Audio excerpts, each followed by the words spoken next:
Carlton, what's good, man? I was about to be in this thing talking to myself, man. I guess I'm basically gonna be doing a reaction, just a live reaction, basically, man. Until some people jump in this thing, man. But we got Carlton in here, thank goodness. And you already see what the hell the deal is about with the Katt Williams thing. I didn't watch it yet, man. Everybody's saying it's good, and then you got some people saying it's just gossip. So I guess we'll see what's going on with it, man. I saw like one or two clips, but not enough to really, get the gist of it. So we'll see what's going on here. Let's go and get started. This is the other side of Kirk Franklin. Smiley, sit here and you said out that mouth, you stole Friday after next. The one I was in, I wish all of America fumbled a bit when that happened. And then he said some stuff that we haven't heard in 100 years in Hollywood. You ain't say nothing. This man told you he had Katt Williams' role. He was gonna be Money Mike. And Katt Williams was gonna be the Santa Claus. Now let's 3 quick points. You mean in Hollywood they cast a 5'5" black Santa Claus that weigh 145 pounds? That's your story. Your story is the Ricky Smiley that couldn't even do curse words because he had a Christian fan base. He was. Oh, so this is what Ricky Smiley was crying about and all that. They said I guess because Katt Williams basically called him out about his fake role taking and all that kind of stuff. And I guess Ricky Smiley wanted to get graped in the role and all that. And Katt Williams was like, hey, take that out. And Ricky Smiley is just basically out here. I guess he wanted to keep on playing Bernice Jenkins, but, this time as a pimp. So I don't know. I guess he got a little fantasy or something. But, yeah, let's get it. Was going to play the pimp. Why you didn't ask him why has he played a woman in more movies than he's played a man? Well, I didn't know he shouldn't be able. You wouldn't let a athlete that been on steroids talk about one of the greats. Ricky Smiley can't act because Ricky Smiley can't act. He told you the story about when the movie came out. Where did he say he watched it? At home. He wasn't even at the premiere. You telling this man you stole that. Oh, so he could get his name in the same sentence with a great one. It is sad. He was just that bitter when we were shooting it. He told everybody, it should have been my role. Everybody on the scene. Why do you think no cast member has ever said anything? He couldn't have played that role like you. I thought he was. Sir, no one. Why no? He was with KD. He beat up Terry Crews. Why nobody know this story? You talking about in Hollywood, they switched off roles. You take this and what? So Ricky Smiley knows this. And I don't know why he would lose a child and come on the air and start lying. That's why people believe in rituals right there. It's because, well, why would he lie? I don't know why liars lie. But I can tell you this. We auditioned in Los Angeles. Yes. I was audition number 201. 200 black comedians auditioned for the role of Money Mike with me. You're saying all 201 of us was auditioning and you had already had the role and had already shot the role in 4 days? The truth of the matter is, the Money Mike in the original script got raped in the bathroom, and that's what Ricky Smiley was okay with. Katt Williams had to take the risk in front of the studios and the cast and our powers that be in his very first movie and say respectfully, humbly, guys, if we're talking about anything else, I have no credibility and I have no pull. But we're talking about comedy, right, where I have all the credibility and all the pull. The problem with Friday After Next is we're trying to make a classic comedy, and this comedy involves a rape. And rape is never funny, no matter who it happens to or what the circumstances are. If you would allow me. I agree with that, man. I'm glad he took that scene out. I remember watching it one Christmas with my parents, and then I was just wondering, like, man, was Terry Crews gonna get him and all that kind of stuff? And then at the end, he had him in the vice grips, and I was happy about it. I felt like justice had prevailed on that scene, so I'm glad he took that out because, like he said, it is never really funny, no matter who it happens to. But yeah, I'm glad Ricky Smiley didn't get the part. It probably wouldn't have hit the same.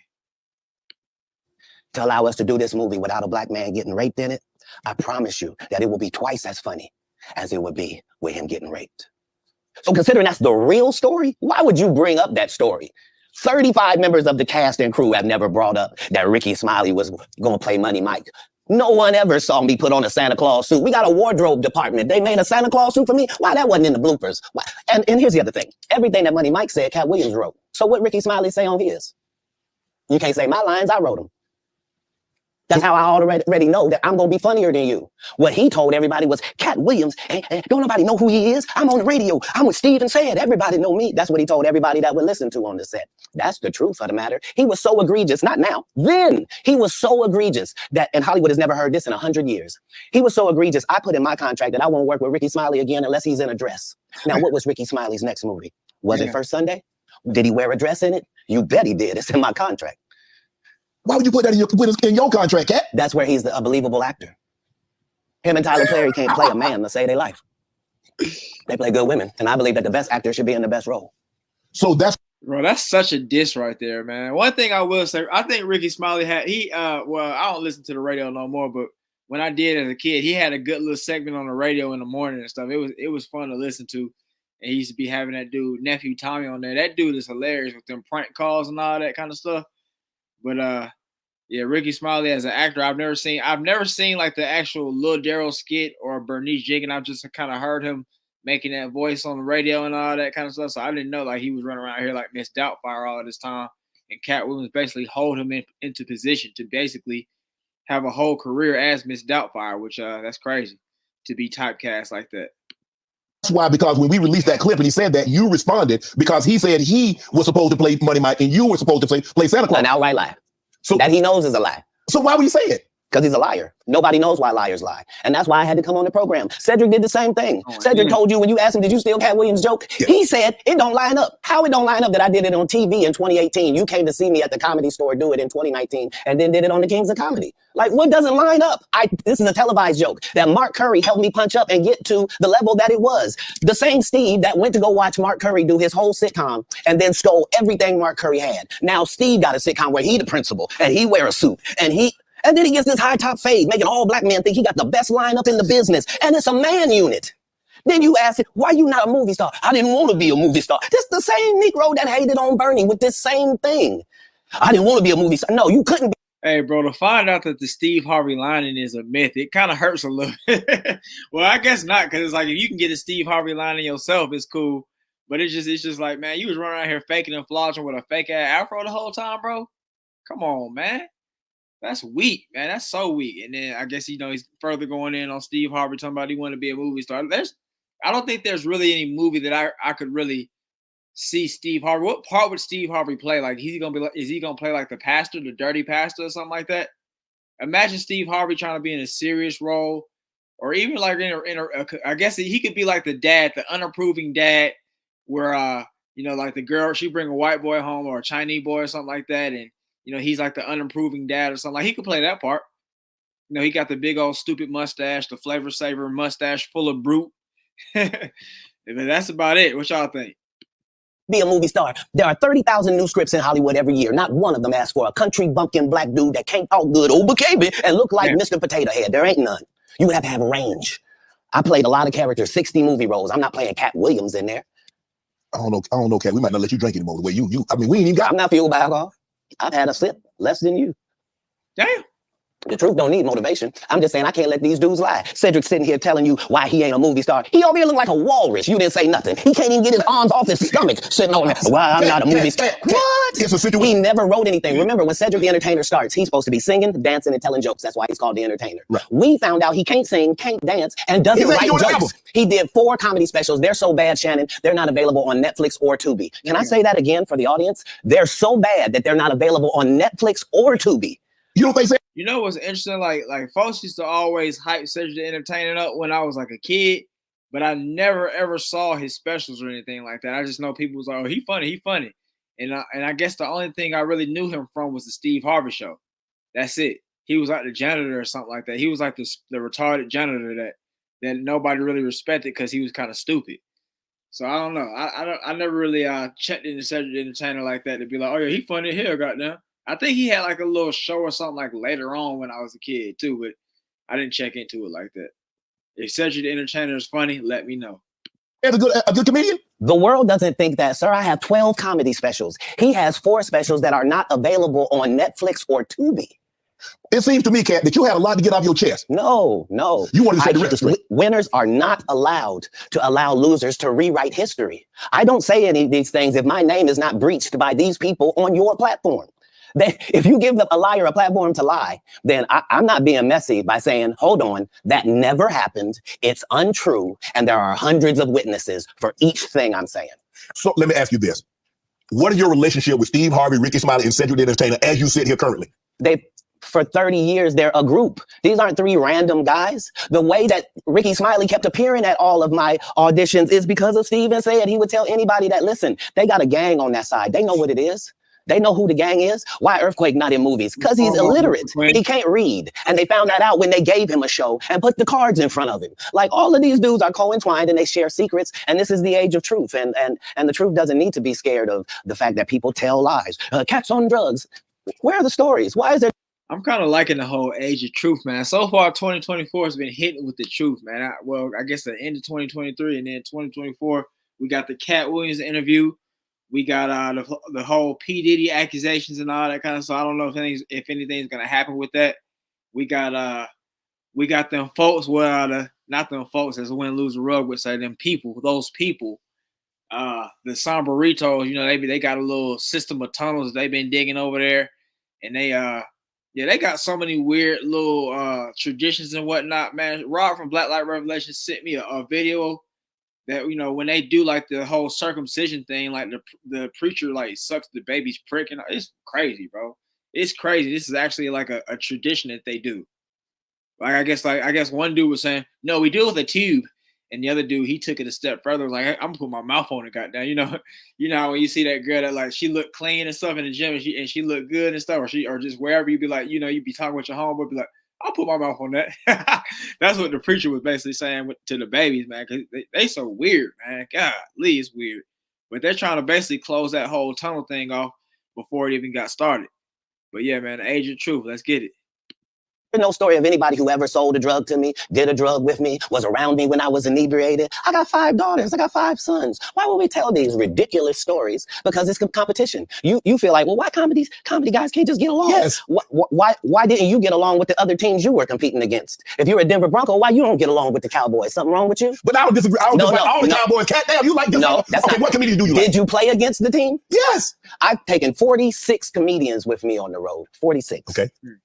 I'm not the comedian you can give that to. I only put on comedians that are funnier than me. Anybody that ever told you differently was a fat Faison liar. There's nobody like me in the business. Faison just on straight. Faison said that getting a Netflix special is easy. I have 12 specials. Guess how many Faison got? 0. So why is he allowed to have conversations about real stand-up people? Hey, I don't like Faison Love. He seems like a know-it-all kind of guy. Like he always feels like he's right. He was talking about boxing one time. It's like, bro, you're fat as hell. You don't know anything about boxing because you've never even trained, and you're just an ignorant little dude, man. And he also he lives here in Georgia, like Snellville or something. One of the dudes I know that's like in the fight community, he basically rung his doorbell saying, you know, hey, I think I left something here, because I guess he worked on his house and Faison was acting like a retard, an ignorant retard, and basically made a whole scene about it, trying to out the dude as some type of thief or scammer or something like that. Yeah, man, Faison Love is a lame, man. He's super fat and lame and just a retard, man. And his stance on reparations, I don't agree with it, man. I thought Faison was FBA, but Faison happens to be I don't know, they say Faison's like Cuban or something like that. Like, you think of the name, Faison Love sound like an FBA name, and I guess that's why he did it. But his name is like Faisano Mol Cubello or something like that. But let's go. We do not let people who are on the juice discuss real athletes. That's all. As a journalist, that's all. That's all I'm saying. I don't harbor any resentment to any of these entities because I can't be jealous. I've never seen them have anything that I ever wanted. If you sign up for their program, you get a light-skinned, weird-faced wife that never do an interview.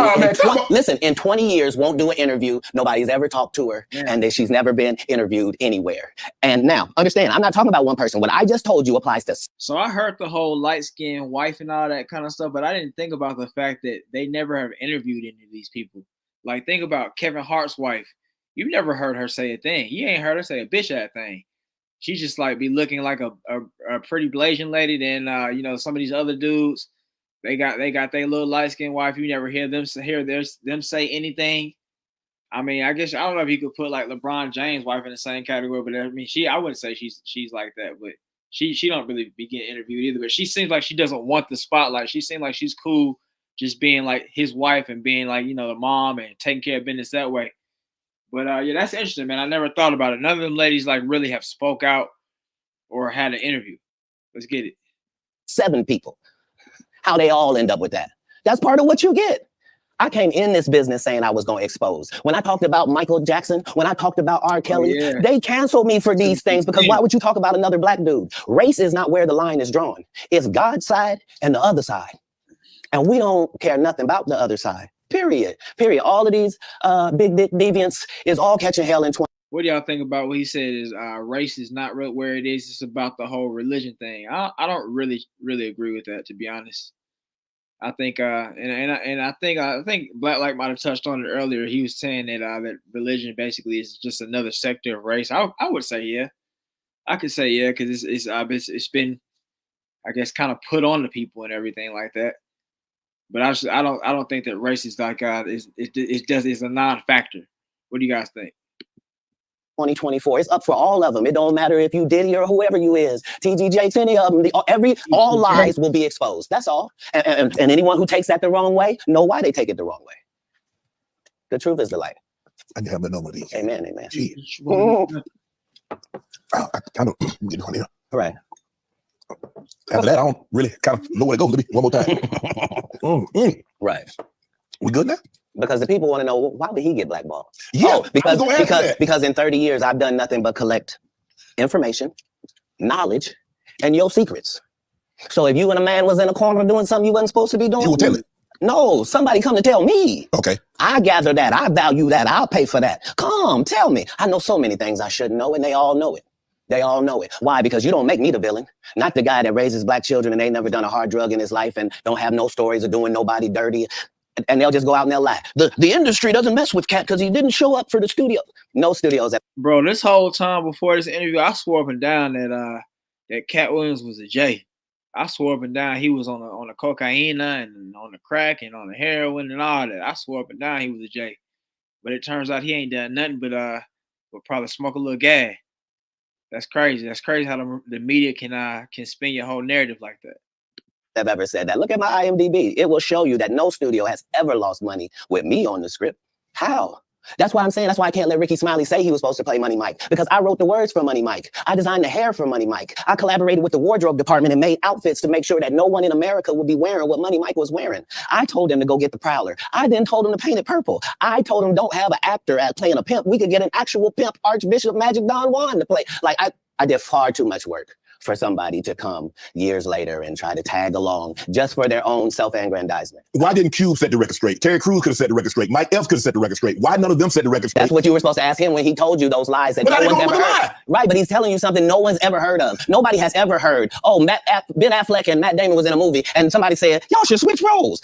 Like, this is a business. But that's the thing, Katt. Normally when people give you information, I'm thinking I'm hearing it for the first time and they're giving information no one else knows or I've ever heard. So I'm taking them at face value. This is like Steve Harvey telling people he used to be homeless. That's my story. That's not his story. Steve Harvey was never homeless. When Mark Curry was touring with him 25 years ago, he was making $3,000 a show in cash and doing 5 shows a week. They just tell the stories. Thanks to my wife, I'm where I am. You said that about the first wife. You forget that? You told us it was her. Then you went and married somebody else that think like a man. Yeah, so Steve Harvey's whole life is a lie, man. Because I swore up and down like Steve Harvey used to have a morning show here in Atlanta too, or just I think he might just have it in general.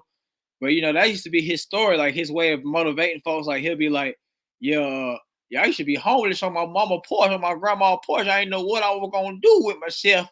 And next thing you know, the God that blessed me, my wife, she stood there with me the whole time. My wife was with me the whole time. But now she out here busting security guards. So, I mean, was she really with you? Kind of sad, man. But, yeah, Steve Harvey didn't lie, man. He had you running around here thinking, man, you can come up from nothing. You know, from being on your grandma's porch, not knowing what you're gonna do with your life, and then next thing you know, you up.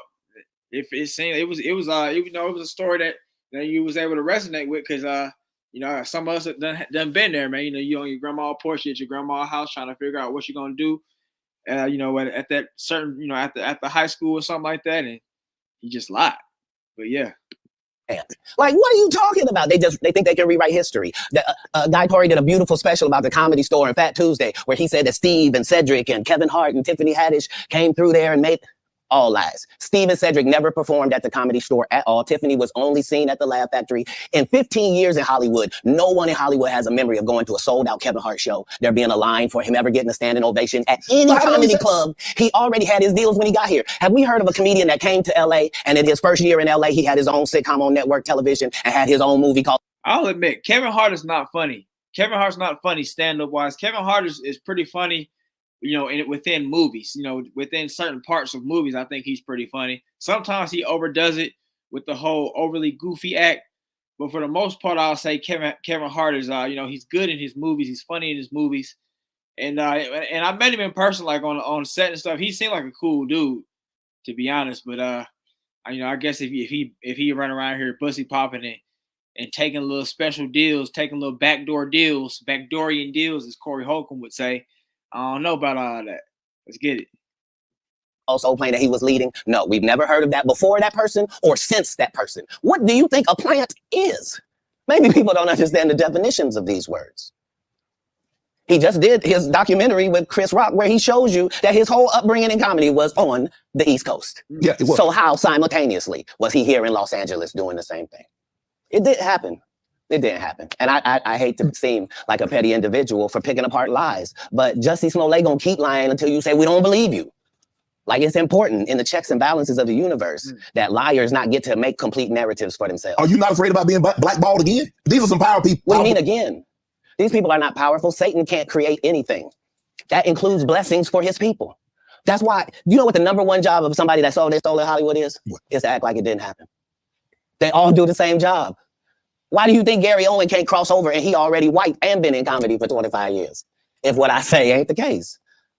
It's a cabal. It's a consortium. They rock with who they rock with and they don't with who they don't. But I'm not scared of being the competition any more than you were when you lined up across from a superior team. Yeah, on paper, they're a better team. Right. They have all the assets and resources and we don't. But let us get on the line, boy, and see if that factors in. I guarantee you it won't. Wow. Because Shannon Sharp got to be a different person than that other person. Absolutely. And he always was. That doesn't change when I change teams. That remains the same. That's how a legacy is built. So all of these shortcut takers, they canceled me for talking about Harvey Weinstein before the thing came out, but he offered to suck my penis in front of all my people at my agency. Whoa. What am I supposed to do? He did all of that. I'm thinking I'm the only black person on the script. I get there, there's 3 other black guys on there. Woo. Huh. So you wonder what they did? I told him no. So now, man, now that we know about their little traditions and whatnot, man, we can say that Harvey Weinstein, he got that thing from birth. He got that he got that tradition from birth, man, sucking on men's pricks. That's crazy, man. That is such a crazy tradition right there. That is, whether you're using a straw or your mouth, it's unacceptable. There should never be a point where a man comes in contact. I mean, unless you like a LGTV dude, that's your business. But yeah, there should never be a point where that happens. And that's crazy, man, that Harvey Weinstein was just so emboldened out here. He just was feeling so powerful and so full of himself that he could just, he thought, man, I can ask any black man, hey, man, yeah, let me suck on your prick so you can get on the movie. That's crazy, man. You're such a deviant that you want to suck a man's prick to get him on the movie. You don't want him to suck your prick. You want to suck his prick. That's crazy. That's crazy. You want him to shoot all in your mouth so you can get him on the movie. That's what's gonna get you off to get him the $1 million. So basically, you paying him to suck. You paying him to suck his prick. You run around here like TDJ talking about some. You ever been swallowed up? I would if you want to do it. You swallowed up. No, what y'all do? And this is why when I walk in a room, heads go down. Behind my back, I'm nothing. I'm just a regular old comedian that's bitter and jealous. But in my face, no. The king has walked in and they have to respect it only because I've not taken the shortcuts. I've not been funded. They pay you to not talk about things they don't want you to talk about.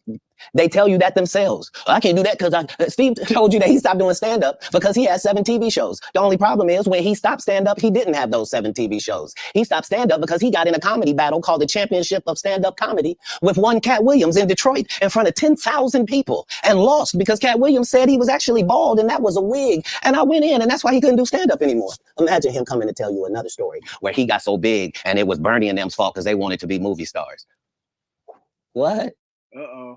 We got Mariposa in this thing. What's going on, Mariposa? He say Latinos don't partake in the Illuminati. Y'all just partake in the gifts from the border hopping. the Geefs. Shout out to you though, man. I ain't trying to hate on you, nothing like that. But I don't really agree with that. There's definitely a bunch of Latinos in Hollywood, so I mean we can't really say that. I think all different races of people have fell to the Illuminati and the getting swallowed up, unfortunately. But let's get it. You called Ocean 11 to get that nigga's part. What do you mean you didn't want to be a movie star? So on the behalf of Bernie, I would have to say what I have to say. Have you ever been on tour with any of these guys? Every guy I mentioned to you is not funny out there in real life. So no. Damn. Faison's never done his own tour in 30 years. Steve Harvey don't do stand-up no more. Cedric doesn't write. I'm sorry, he doesn't write. Ricky Smiley has been playing the same old black woman forever. Like, you can't get a young fan base with that. Like, you got to be doing karaoke around the country to make that work. Right. And he is. But I'm a stand-up comedian. This is my 19th 100-city tour. I'm not going to have a conversation with these lazy bums that'll take a shortcut at any point. Yes, it's easier for you to juice than to get in the gym. But you don't get to bring that body in here talking crazy. Talk about how good you look. What? No, there's too many comics out there that are putting their life on the line to tell these jokes, man. Okay, let's get to your upbringing. It's funny that he's saying all this stuff about the juice. How many of y'all think Shannon Sharpe is on the juice? I think Shannon Sharpe might be on the juice. I think it's a little bit of elite black guy genetics, but I think it's a little bit of juice also with his age. I don't think Shannon Sharpe is running around here, going super. He's going hard with the weights, but I don't know if his cardio game is up. He ain't doing no cardio like that. Yeah, I don't know. I don't know what. I guess he seems like a meticulous dude. They were saying that he was saying that he brushes his teeth like after every little meal or snack.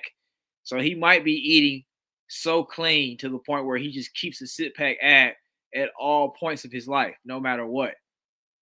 And then he just keeps his metabolism right because he's been eating right this whole time. What y'all think, though? I'll circle back and we get. I want to protect him real quick because you had said for the Kings of Comedy, it was in 2018, 2019. But did you mean 1999? Because it came out in 2000. So I just want to make sure. No. So what I meant to say was, remember, he said I couldn't do stand-up anymore. I had 7 TV shows. I said he didn't have any of those TV shows at the time. I know you're talking about Cedric. Joke stealing from Cedric. Cedric. You had said that 2018, 2019, but it came out in 2000. So I just want to make sure. Okay, no. What comes out in 2000? The original Kings of Comedy. Right. I'm on BET's Comic View, and they're using this as the commercial in 1998. Okay. That's why I'm saying, yeah. So if I said the date's wrong, yeah. So let's go ahead and clear that up. Okay. You said, I had Cedric on here, and I asked him about the joke stealing, and he said the timeline doesn't add up. Correct. To that point, you say. Right. So he thought that I was just a no-name comedian and that he could take this joke and nobody would know. Right. The issue was that I had already done this particular joke on BET's Comic View twice. Right. It had done so well on BET's Comic View that they had made it part of the commercial. So part of the commercial of make sure you tune in to BET was you seeing me doing this joke. Right. And this joke is one of those jokes in comedy where you set it up and it takes a little longer to set it up, takes about 3 minutes, but then you're just hitting them with jokes after that because you don't have to set it up. Right. Mark Curry had already helped me work on this joke because I thought it was good because I was getting a standing ovation on it. He had me go back in the lab to help me craft it to be an even more powerful joke. So this is not just a random joke. This is my very best joke and it's my last joke and it's my closing joke. Okay. 1998, I'm doing this joke. It's on Comic View. Cedric comes to the Comedy Store. He watches me in the audience. He comes backstage. He tells me what a great job I did and how much he loves the joke. 2 years later, he's doing that as his last joke on the Kings of Comedy. And he's doing it verbatim. He's just changed my car into a spaceship. Yeah. Him and Steve had already apologized for me, so I gave him a pass for a decade. Why would you sit here and be like, I saw Katt 30 times and Katt didn't do... As I stand before you, Shannon, I would have bust Cedric's stomach. There was nothing that would have kept me from one of these in that.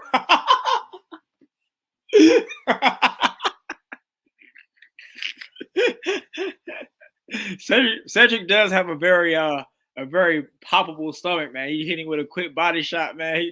It seemed like everything could just come out, man. Throw up. He'll do a little doo-doo on himself. He just seemed like he just stuffed with all kind of waste materials and food all up in his stomach, man. But it's funny, man. I did see the timelines, man, and Cedric did. He was out here stealing them jokes, man. He's out here being a thief.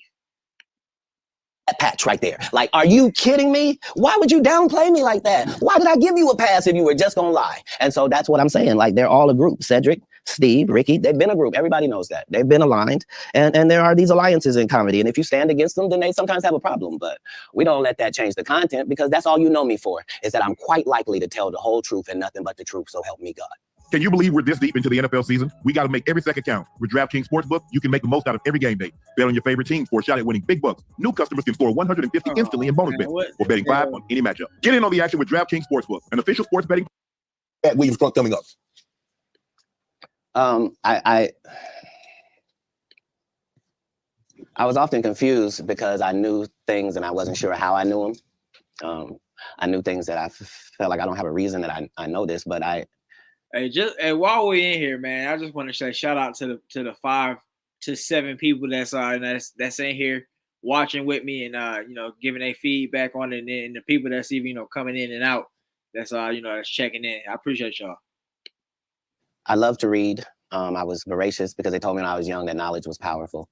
That knowledge was power, and I had studied powerful people, and I really believe that. I immediately, my next project was to read the whole encyclopedia set. So when you're like 6, 7 years old, you read the whole encyclopedia set. You think you're one of the smartest people in the world, right, only to get out in the world and find out you don't know anything. So it was a confusing time. But yeah, I had a childhood. I was grown, but I at 5 years old, I was in front of 10,000 people giving a performance with a full suit and tie on. You know what I mean? So it came full circle. For my life, I knew that the applause and the giving of information and laughs and truth to people somehow benefited them and also benefited you. And so when they would ask me what I wanted to be, everything that I would say that I wanted to be was something that didn't exist. And they would never give me credit for it because I needed to say a doctor or a lawyer, but that's not what I wanted to be. So your parents weren't as supportive as you would have hoped because you were wanting to be things when you got older that they had no knowledge of, or it didn't exist at the time. No, it wasn't that. It was, I'm saying what's going on, Vegas? Shout out to Vegas. I'm almost 100 years old right now, but if we go outside right now, I can run a 4.340 or sub. I can do a 4.16 if I'm there's Jimmy John's across the street. We can order a sub. But you've been on the submarine. That what you sub? So back then it was even greater. Hey, he didn't even let him joke about it, man. The crazy thing is, I seen the clip of Katt Williams ran a 4.47 on in the 40. That's crazy, man. So yeah, he might can give Shannon Sharp a run for his money. He might be faster than Shannon Sharp right now, because Shannon Sharp got them NFL knees. He old and all that kind of stuff. But somehow, I don't know. Yeah, but it's funny. Katt Williams didn't even want to joke about it, man. He said, "Don't even try to play with my speed, bro. I got the speed. Don't play with it." So you got this guy that all the coaches want to play. Man, Cass, don't do that. Hold on, because I'm 5'5" in the 5th grade. I've been this size my whole life. Like there was a portion of school where I was one of the big dudes. Like as soon as everybody caught their growth spurt, I was out of there. But I'm saying I was a competitive individual. My father was an athlete. No, I've been 145 pounds my whole career. That's why I never bothered when they said, "Your Katt's on drugs." I knew, how you gonna prove that? My body is a temple. I've been the same size since I was 10. Like, what do you, like, I haven't changed off this pivot foot. This has always been who I was before stand up or anything. But it was an interesting childhood. I appreciate my parents, even though I couldn't live within the religious frameworks of what they had set up. But that was more not wanting to live a double life and not want to embarrass my family. You know what I mean? Because I read where a form of punishment for you is that they would take books, because you mentioned you were such a voracious reader. And a form of punishment was when they would take the books for, because you could read fluently. You told me how at like 3 or 4 years old, you could read, not just a little child's book, but you could read. Hey, that's interesting right there, man. They taking books from you. I remember when I was a kid, man, it was they take your outside privileges. That was basically going to hell right there, man. They take your outside privileges. You watching kids play outside, you can't even do nothing about it. Everybody out there yelling and carrying on and laughing, and you sitting in the house looking stupid. Well, I'm saying when we go to Haiti to do missionary work, understand that my mother and my father, nobody that's there with us speaks French. It speaks Creole and reads French. So I'm in charge of everything, from the housing to the cars to the gardener. Like I'm saying, so I'm not just reading; I'm reading in multiple languages. Like I'm probably reading 3,000 books a year from the time that I'm 8 years old to the time that I'm 12. No fiction books at all. I'm only reading nonfiction. You could drive at 12. I don't really believe that. I mean, I think he probably was reading a whole lot of books, but I don't know if I can. I don't know about 3,000. I don't even know where you'll get 3,000. You just at the library, just literally read anything you can read, or you're counting like magazines, a little. You counting them little them little pamphlets that they give you, the Watchtower pamphlets that they give you, the Jehovah Witness folks give you. You count them as part of the books too. I don't know about no 3,000. I don't know, maybe like maybe a 300 or something like that. But 3,000 sounds a little extra, especially back in the day. So I don't know what y'all think. See the full scholarship to the National Science Academy in Dayton, Ohio, but you failed, so you couldn't become, so you would become ineligible. Why did you want to take that opportunity? I didn't see it as an opportunity. When I got in there, all the students were wearing lab coats, and it seemed very confined and restricted, and nobody seemed like they were having fun. It just seemed like everybody was smart. I didn't want that. That wasn't. Man, shout out to everybody that's popping in, win, lose, or rub, man. Vega, CP, shout out to Brooklyn Queen for the $5, man. I really appreciate it. The super sticker, man. Definitely appreciate it, man. Carlson say that Katt Williams was running that 4-4 in Memphis. So he ain't really playing, man. Win, lose, or rub, said his mom was buying books. Hey, that is a cold birthday, man. That's cold right there, man. That's real cold, man. Shout out to CP, man, with the idea to even get in on this video. But yeah, let's go and get this thing going. And what I was signing up for at all. And plus, I thought that Jesus was my big homie. So you know how you get a story about a dude joined the gang and you get a big homie, right? Like at this particular point in my life, my thought is that the Bible is the greatest book that's ever been written, that it houses the truth, and that it gives you this story of Jesus, and that I'm supposed to be like him. So it's already in my head that as soon as I get 13, I'm leaving. You at 13, you not only like, okay, mom, I'm moving out. You moved from Ohio to Florida on your own. You weren't afraid. I mean, you like, did you not have? So what were you going to do when you got to Florida? Don't say I wasn't afraid. There's no. Yeah, shout out to CP, man. He put his artist expertise on the thumbnail as well, man. Shout out to you. Such thing as a human being of not being afraid. Okay. There are certain human beings that understand that being afraid in no way stops you from doing what you got to do. Okay. So I was afraid, but I couldn't be that afraid because I knew what had happened with Jesus. I knew how it worked out. I knew that I wasn't in the wrong with how I was feeling, and I knew that I didn't have any bad intentions in it. Right. So I trusted God that it would work out. Why Florida?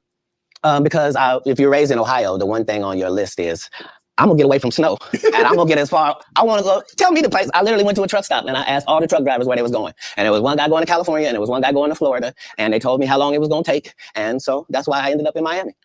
Because how'd you get there? You caught a bus? Or? All right, y'all. So let's say Katt Williams in an alternative universe, in the metaverse, he takes the trip to Florida. How does Katt Williams' life play out? Does it play out the same way, or does he get swallowed up? He gets swallowed up by the gang culture, drugs. You know, maybe some, he becomes like a weird homeless dude on Skid Row out there, man. What y'all think happens if he ends up going to California, or does he make it? And he's still Katt Williams that we see today, just slightly different swag. No, I just told you I was at the truck stop. I didn't hitchhike. I got in the back of the dude's 18-wheeler, me and my Rottweiler puppy and my suitcase. Yeah, because I probably had $2,500 on me, like I was shoveling snow and cutting grass. Like I always had pockets full of money. When did you make the decision that you were going to leave Ohio and go somewhere? And it ended up being Florida. So, but when did you know that you were leaving Dayton, Ohio, going to Florida? In my father and I's last interaction, damn, somebody could have not made it, and we both understood that was all bad. What was the disagreement about? If you say that my family is very religious, just say I'm not. So anything that I'm going to do is going to fall out of the guidelines. Right. But I'm not going to let you tell me what I'm going to be, especially if what you're saying is wrong. I can't condone wrong. And if I find out that something is wrong and I tell you it's wrong and you don't back me, that's what it is. Even as a young child, you were willing to tell your parents that some of the things that you're saying doesn't coincide with what I've been reading in the Bible. No, very simply. Don't try to disfellowship me for sexual acts and I'm a virgin. Sorry, God don't make mistakes. You don't get 2 times to fuck me over. What do you mean you went to God and he told you I was guilty? You just lied on God. So long. That's it. There's no conversation. So basically they were saying Katt was messing with his little cousin or something like that. And they went to blows about it. And he was like, I'm out of here. Or is that what y'all kind of got from that? Like, I don't know, like Katt Williams was messing with the local kids at the church. He was basically being a little pervert. And they said, yeah, God told us you had did it. God told us you had did it. And Katt was like, nah, I ain't do it, bro. So you lied. And he just got up out of there. What y'all think? Deuces. That's what it was. That's when you made the decision. After that conversation right there, you say, no, I can't live under this roof. It wasn't a conversation. It was an altercation. In the altercation, I love my father. My father loved me. But we are 2 men at it. that it'll never be the same again. You can't sleep comfortably around me, and I can't sleep comfortably around you. How similar are you to your father? No, I don't know. He's a great man. I'm saying because like y'all butted heads. Right, but I'm saying that generally happens with a father-son dynamic. It was just that religious relationships are always difficult in families. Has anybody in here ever fought their dad and had like a little crazy situation with their dad? Let me know. That's interesting. And they always are. Before he got to the point, because the dynamic, he's father, your son. Before that dynamic, and you step up on his level and you challenge him, you felt it was best for you to leave. No. I'm not being challenged. I'm being beat to death. Oh, he was abusive. I didn't say that. I said we were in an altercation. I see what you did there. I saw what you did there. I saw what you did there, Katt. Yeah. I saw what you did. You was in an altercation. You didn't say you lost. You said you was in an altercation. I in no way gave you the impression that I won anything. I'm the one leaving. I'm out of bounds. This is his house. Right. Yeah. So as long as I'm going to be under his roof, there are certain things that I'm going to have to do. Right. And the only way that's going to change is either this or that. And I'm saying I had 2 younger brothers. Like I'm not an unreasonable person. Like I don't have any mental issues whatsoever, despite what they lead people to believe. You know, I make pretty good decisions. Were you not? So how was their relationship with your father? Were you not afraid to leave them? Well, I asked because it went all the way to the actual department, so it was actually going to be something. And when I asked them if they could just make sure that my brothers didn't get separated and what have you, they said they couldn't make those type of guarantees, that they weren't really sure what would happen if this went down. And so part of leaving was the hope that it would be okay for them, because none of them experienced what I experienced. I'm saying I'm the oldest. There's a lot riding on me. I'm supposed to at least religiously hold down the family's name at this household. Right. You know what I mean? How much older are you than the baby and the knee baby? Like a lot older. Like if I'm 12, 13. Yeah, they're 5 and in Pampers. Wow. You go to Florida, you tell the story. I've heard you were homeless. And somebody else told the story, said they were homeless, and you said they hijacked your story. Now I don't. At 13, I shouldn't have to tell you I'm homeless. I'm in Miami, Florida. I have no family members in Florida. I couldn't buy a house if I wanted to. I couldn't get an apartment if I wanted to. I don't have a credit history. Like, this is not a stretch for me to say that I'm homeless. I'm living in a park in Coconut Grove. The park still exists to this day. For 8 hours a day, I would get up and go to the library and study for 8 hours a day to increase my education. And then I would leave out of there and go to the marina and steal car radios and make $2,000 almost daily. Like, I had a routine. So you really could have played that old thief and Santa Claus. You could have played it. No, the Santa Claus wasn't a thief. The Santa Claus, you can't tell me. I read the script. Ricky Smiley told you he didn't read the script. The Santa Claus was a crackhead. He just had that outfit on. That's what I couldn't have played. Okay. Like, I couldn't have played a black guy that got raped in the bathroom. Right. So at any point in time, you're like, man, I made a mistake, man. I should have stayed my butt in Ohio, man, because this ain't what I signed up for. I didn't experience anything once I left home that I hadn't signed up for.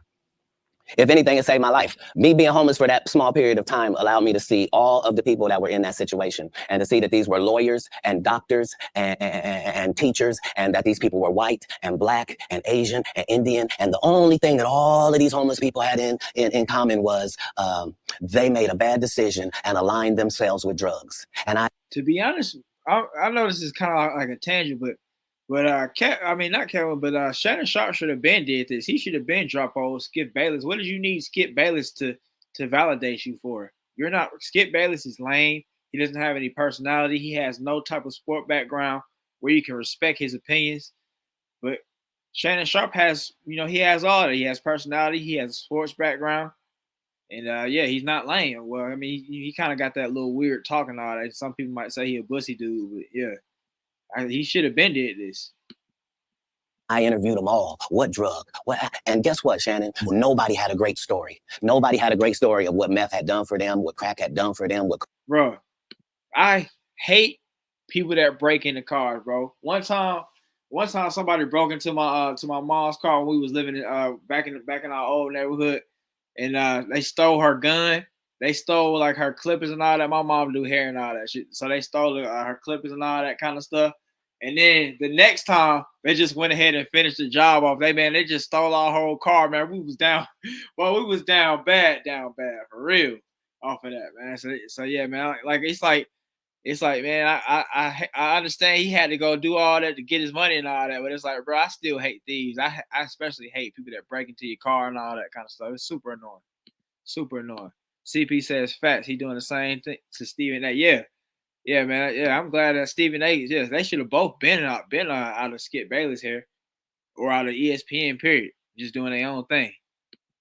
Cocaine had done for them, what heroin had done for them, what speed had done for them. Nobody had them stories. Everybody's story was, I had my life together. And then I decided to do this dumb thing.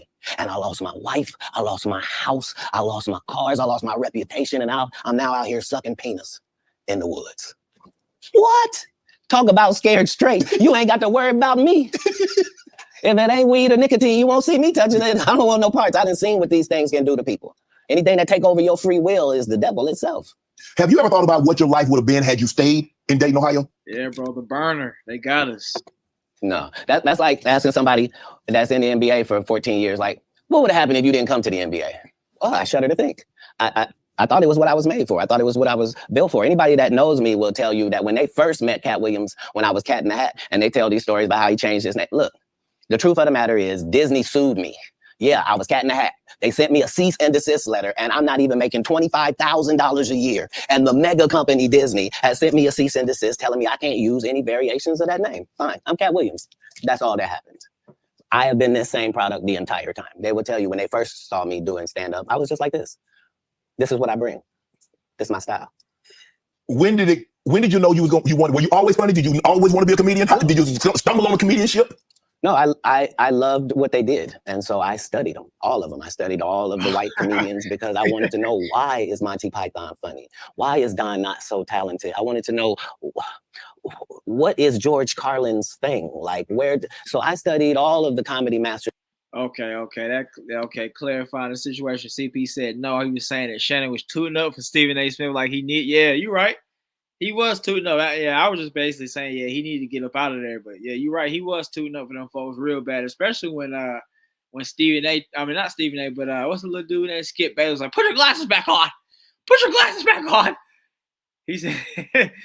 Put your glasses back on. Regardless of the field, because I loved to laugh. Mm-hmm. I didn't know that these people were making a great living at doing this. I thought this is just what they did. They tell jokes. They're funny people, but I loved the craft. And that's why when I got into the craft, I thought it was my obligation to make sure that I kept writing new material so much that it forced these comedians to stop doing the set they've been doing for 10 years and keep writing some new stuff. And I knew that if I could get that to take on, that most of these bums would have to just quit comedy because they can't keep up. They're not going to keep writing an hour worth of material. Right. I've written an hour worth of material 19 times.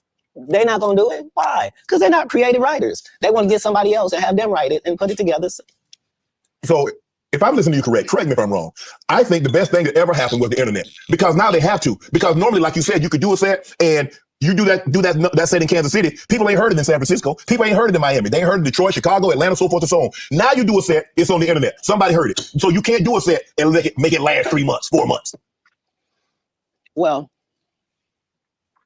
it doesn't allow the regular comic the ability to grow is the real problem. Like, the part of comedy is me taking these jokes in January, and by March, I've begun to craft this joke. It's not as simple as it was. When I wrote it, it was just da-da-da-da-da. But now it has the complexities of the fact that I'm having to deliver this to an East Coast audience, a down South audience, a Midwest audience, a Utah audience, a Colorado audience. And so it begins to take on a different complexion because you're having to deliver it to different people. Okay. And so this is what sharpens your joke. You then take those sharpened jokes and make it special.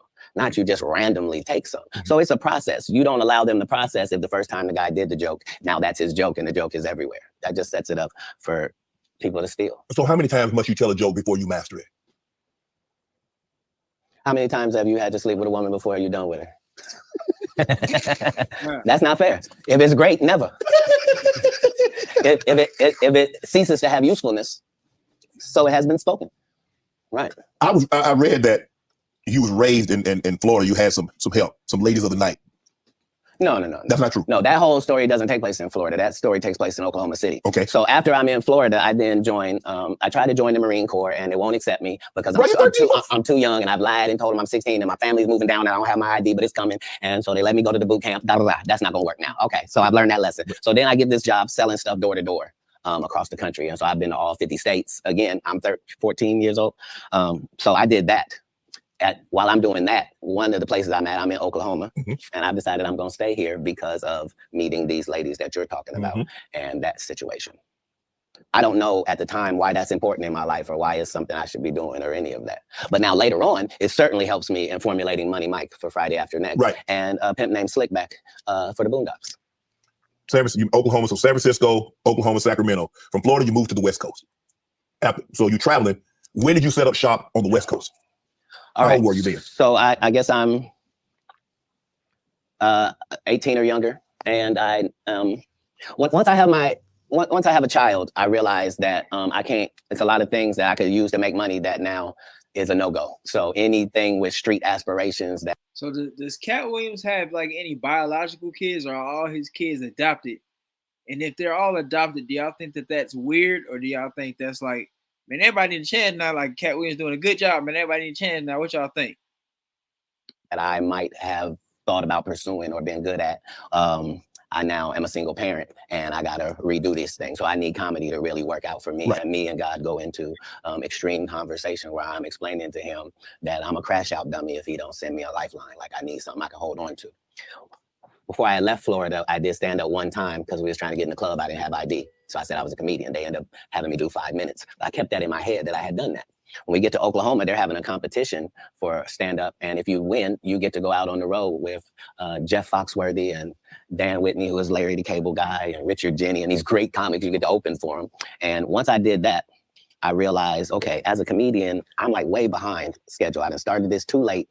All the funny guys are already funny and known names. Like, how am I going to progress? So I realized that I do better with a white audience than I do with a black audience. And I'm not sure why that's occurring, but the white audience likes me more. That's interesting. So when I moved to Sacramento, it's because Sacramento has a white and a black audience almost 50-50. That's almost the makeup of Sacramento. So I lived in Sacramento for 2 years until I get to the point where I am equally as funny if the room is black as I am if the room is white. That's not enough. Now I need to be one of the good ones when it comes to black comics. So now I have to move to Oakland, and that's what lands me in Oakland for 3 years. Once I have dominated male black comedy in Oakland to my liking, now I'm prepared to go to Los Angeles now. Now I know you can't throw me any curveballs. If it's a white audience, if it's a black audience, no matter what they are, I'm prepared to deal with all of the audiences. Do you write jokes according to the audience that you're going to be in front of, or is your joke universal? Well, in the beginning, part of my framework is that I'm tailoring every show to this audience. Okay.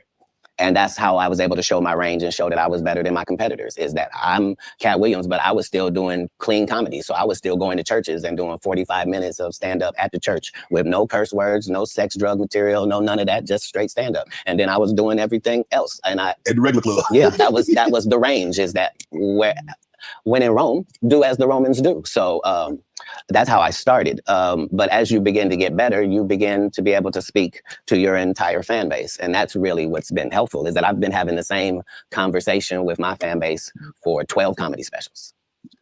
Is that what set Katt Williams apart? Is your range? Is that you can do a comedy, do 45 minutes in the church. I can go to a comedy club in front of 250, or I can go into an arena with 15,000. Shout out to Mr. Magnificent, man. He said, I can't imagine a crowd of white people dying laughing at Katt Williams. I'm sure they do, but I can't see it. I can't see it either. I agree with you wholeheartedly right there. I just don't see it. His jokes don't seem like they have that sting for white people. He doesn't seem like he has that white humor, you know? I just really don't see it. Like I assume like he was strictly like a black audience kind of guy, maybe a Mexican audience at best. Range, because everybody can't do that, Katt. Well, if that's what range is called, then yeah, it's range. But I like the people I'm talking to. You see what I'm saying? So it's not like it can't be condescending, because I'm talking to my white male friend when I'm telling that white joke. Right. When I'm talking about this joke about this black lady, I know that black lady. That's who I'm talking to. I'm speaking to this fan base that I've been speaking to from the beginning. I already told them what I was on when I first came in. I told them they was gonna come after me. They was gonna cancel me. They was gonna say terrible things about me and try to mess my life up. I said that coming into stand up. I'm saying it in my. So you knew it was gonna be. It has to be. I know I'm going into the belly of the beast. How could I be naive? I know that I'm going into Satan's playground, but I'm trying to be so good that you got to bring me in so close that I can see who's doing what and what's going on in there. In San Francisco, you joined the Nation. I was never in San Francisco. I was in Oakland. You was in Oakland. Did you join the Nation? Is that? Yeah, Honorable Minister Farrakhan and I have an extremely close relationship. He refers to me as one of his sons. So yeah, I spent a particular period of time. Let me explain. Yes. Because my particular background was already religious and super strict, right? I didn't find out about other religions by reading about them. I went to their religion. I don't want to learn from Jewish people from outside. I want to be in a synagogue. I don't want to learn about Muslim people from, I want to be in a mosque. I don't want to hear about the Baptist or the Pentecostal. I want to go to their church and see. And so that was the religious discovery that I was on through that period in my life. When did you know you were funny? Probably about 10 years ago. 10 years ago? Yeah, about 10 years ago. So you didn't think as a child, because obviously you said the very structured background, your family was very religious. So obviously you didn't get an opportunity. Like I never did a talent show. I was never in any extracurricular activities. I was never in drama. I was never in band camp. I was never Boy Scout. And you didn't stay in school long enough to get funny because you dropped. You understand? You understand? So there was no, like, I don't tolerate high school games. I didn't go to high school. I don't know how most of the games they think I play, I'm not even aware of them. But Katt, for you to get on stage, and like I said, a lot of people, like a lot of comedians, I had a few here, they're like, okay, I told jokes to get girls, I told jokes to, get people to laugh at someone else. Yeah. But you, is like, you said you did comedy one time in Florida. Yeah. And you had this other opportunity. Hell, CP with the ether, man, the crossfire ether, man. He said, white people love our culture because they're just boring. I mean, hey.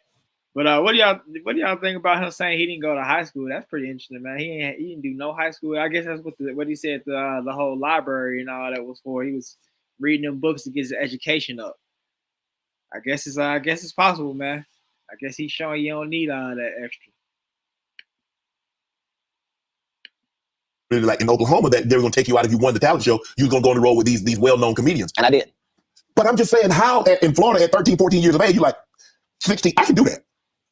Well, because I knew that there were a lot of other things I could do. Like when I looked at drug dealers, I thought I could do that. Yeah, you but that's easy. So right, and who doesn't like that?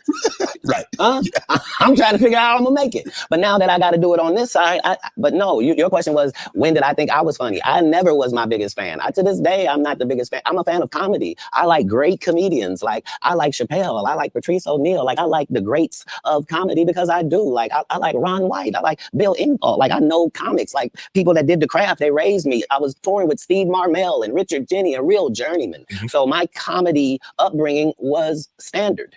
I thought you had to work all night, every night, all around the country, and you had to write jokes, and that you were trying to write jokes that other people weren't writing, and that your job was to be funnier. Like people that know me will tell you, I've been on this. Like I had a list of all the Black comedians that were more famous than me. There was 300 of them on the list, and I had to be able to cross them all out before I could make it to the next level, before I felt like I was funny enough to do that. And so I appreciate what competition does for sports and for my particular sport, and comedy is a sport. What gave you the confidence that you could get on stage?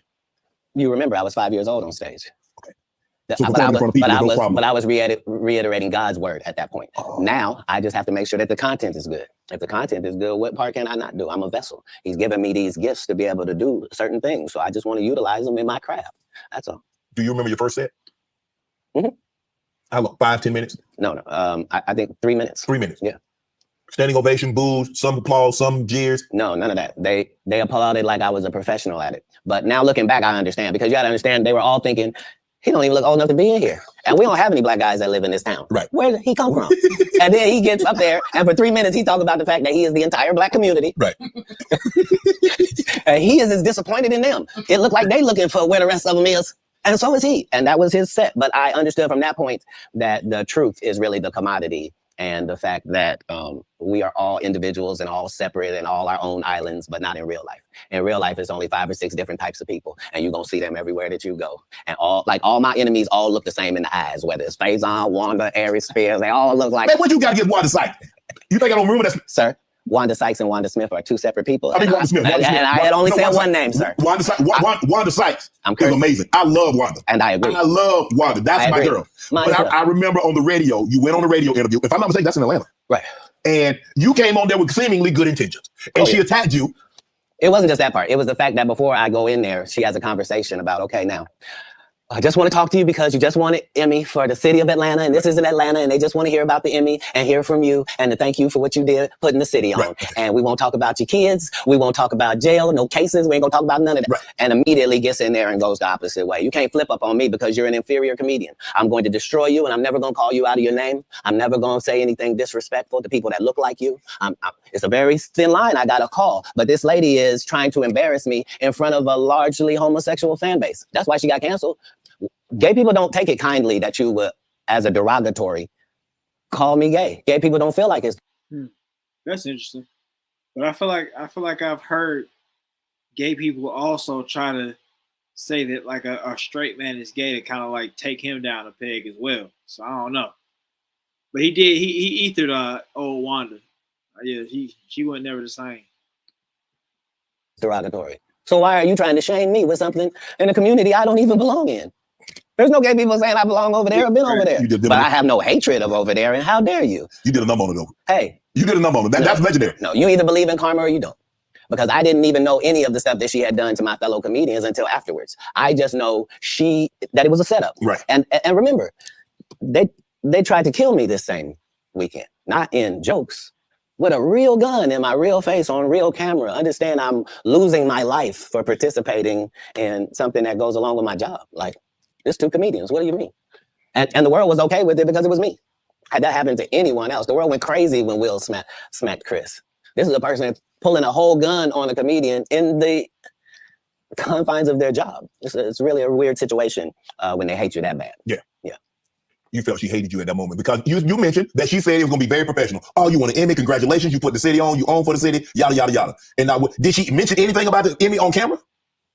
I believe you saw the video and you know that none of that took place. See, the issue is that all the comedians have to come do these radio stations because you have to sell your tickets. And so that means you have to go to the radio station. Yes.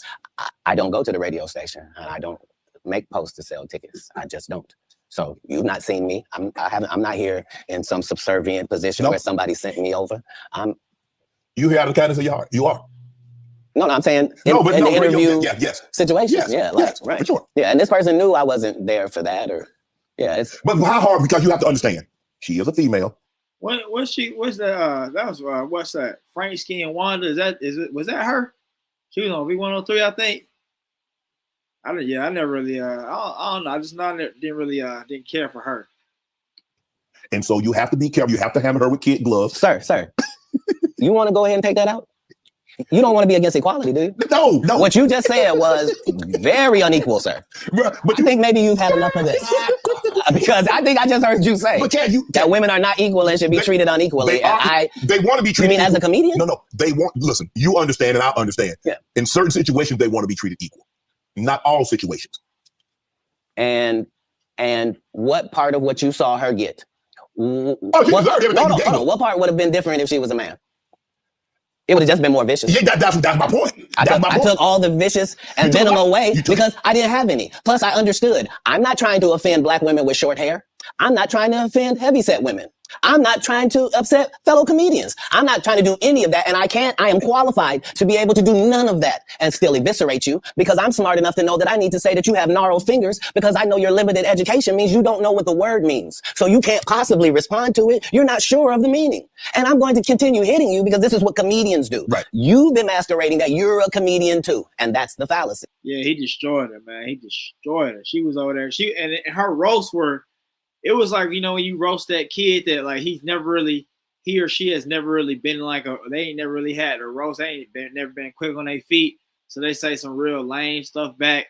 They be like, well, your jeans are blue. What? Like after you just destroyed them. You just destroyed their whole life. Your jeans are blue. And your pencil's never sharpened. What? What are you talking about? That's basically what her roasts were like. Like he was crushing her. And she was coming back talking about your jacket's purple and you have long hair. And it's like, bro, shut up, man. You lost. See. So nobody in boxing fights out of their weight class. If you're a 130 pounder, you don't just show up with the 160 pounders. You stay in your weight class. Is that what you wanted to do? No. That she was out of her league when it came to, because I didn't want to do any of it. I know you didn't want to, but when she took it there, did you feel that you had to go there? Oh, Go where? You could say, Wanda, I didn't come here for that. I just want to do the interview. I just want to talk about what happened. Oh, you misunderstand my job. My job is to be funny. My job is to be funny first. My first job. You know what? Man, we got to go on find that Win Lose the Road. We're gonna go on find it. I'm gonna be searching for it while y'all listening to this. Job is to be funny. My second job is to be respectful. My third job is to be immaculate and Gaza strip it. That's non-political. I'm saying if you do it, you let a terrorist accidentally touch over here, and I won't stop burning you down until there ain't nothing left. It'll literally be rubble on top of rubble, and I'll still be bombing. Why? Because that's why you should mind your business. This is what F around and find out is about. Right.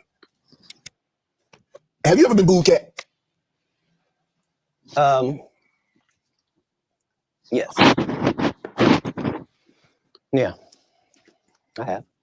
What was that feeling like? Did it like want to give up? Because because when you have, I don't know how early it was in your career. Obviously, it hadn't been I don't think it's in the last decade because you've been immaculate.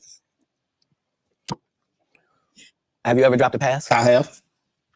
I've been booed too. You know the little segment between everything is fine and I got it, and then you noticing where it is now? Mm-hmm.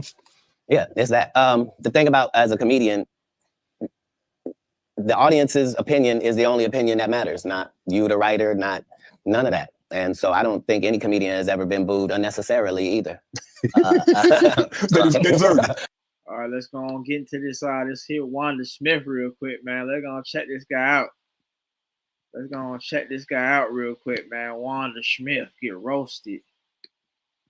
Let's see.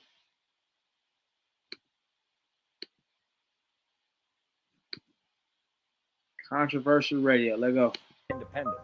You're listening to Controversy Radio with your hosts, Jesse and Celicia. You cook? Do you cook for your kids? Absolutely. Tell me some of the things you cook that they're proud of. Like, Dad made some. You got the best spaghetti. You got the best steak. What do you have?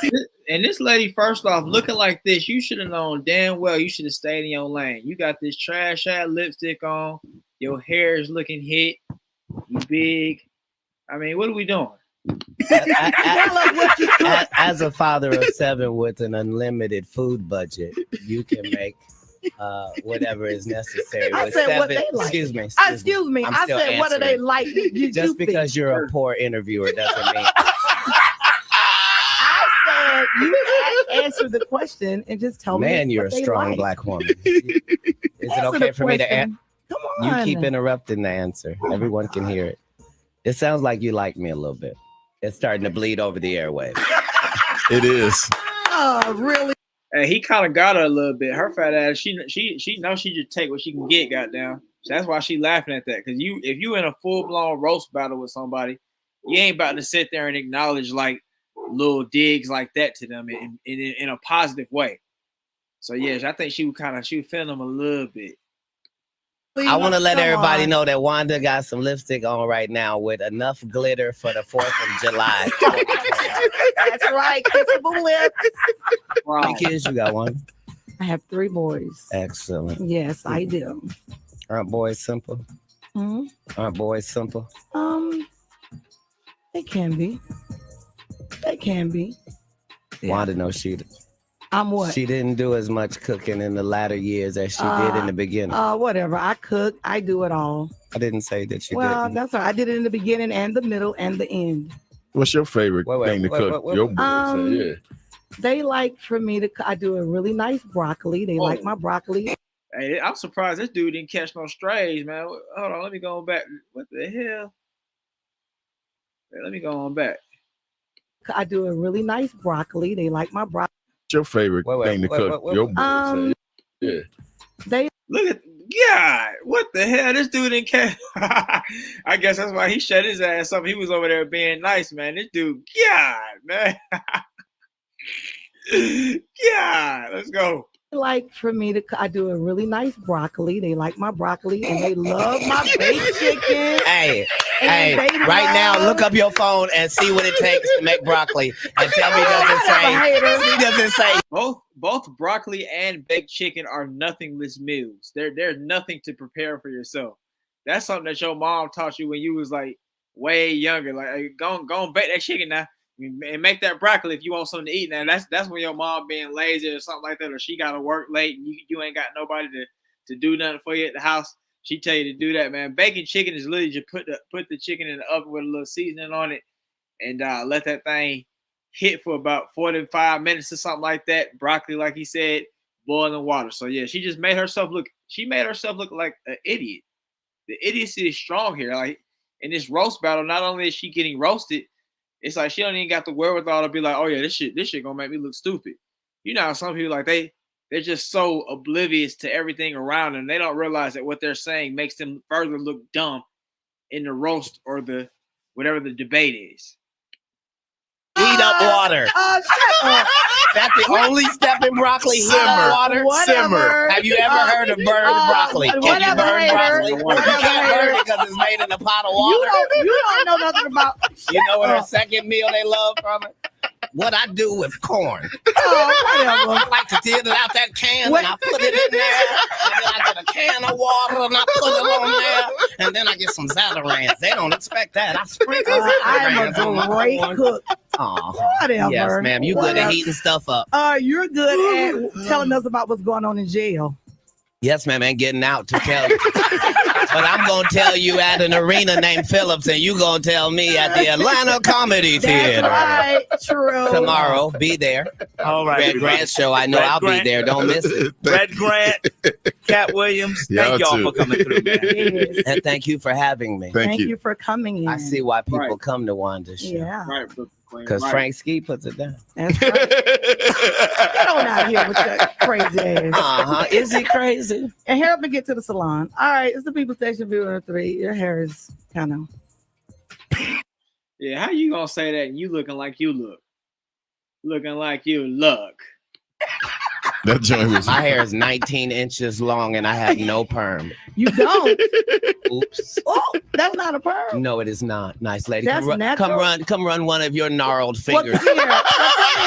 While you on air. So they can hear you live. Come on. Let me come over here. No. That's not how that works. Oh, okay. Well, then stay over there. Don't worry. She felt like she probably could have came at his hairline or something like that. But I mean, you know, I guess we're talking about lengths of hair. I mean, she could have came at his hairline. He took that hat off like with extreme confidence, like we was about to see a Steve Harvey line in. So I mean, that's one point she could have attacked, but I guess she was just such under such duress, she just couldn't figure out what to say. She ain't quick on her feet. She wasn't poised. Worry, ain't nobody putting their hands through yours. That's right. They don't have to. I don't want them to. Get on out of here. You okay? You okay?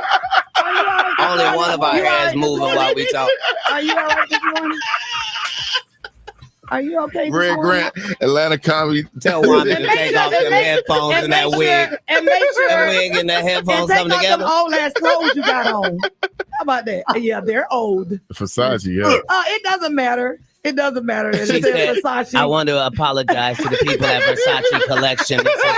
This is your 2019 song. Yeah, man. Katt Williams got a mad scientist hairline going on. He got a like CP said, he got that Al Sharpton going on, man. It's an Al Sharpton mad black scientist hairline right here. Like, you know, he looked like he read 3,000 books, you know, a day in the basement by himself, you know.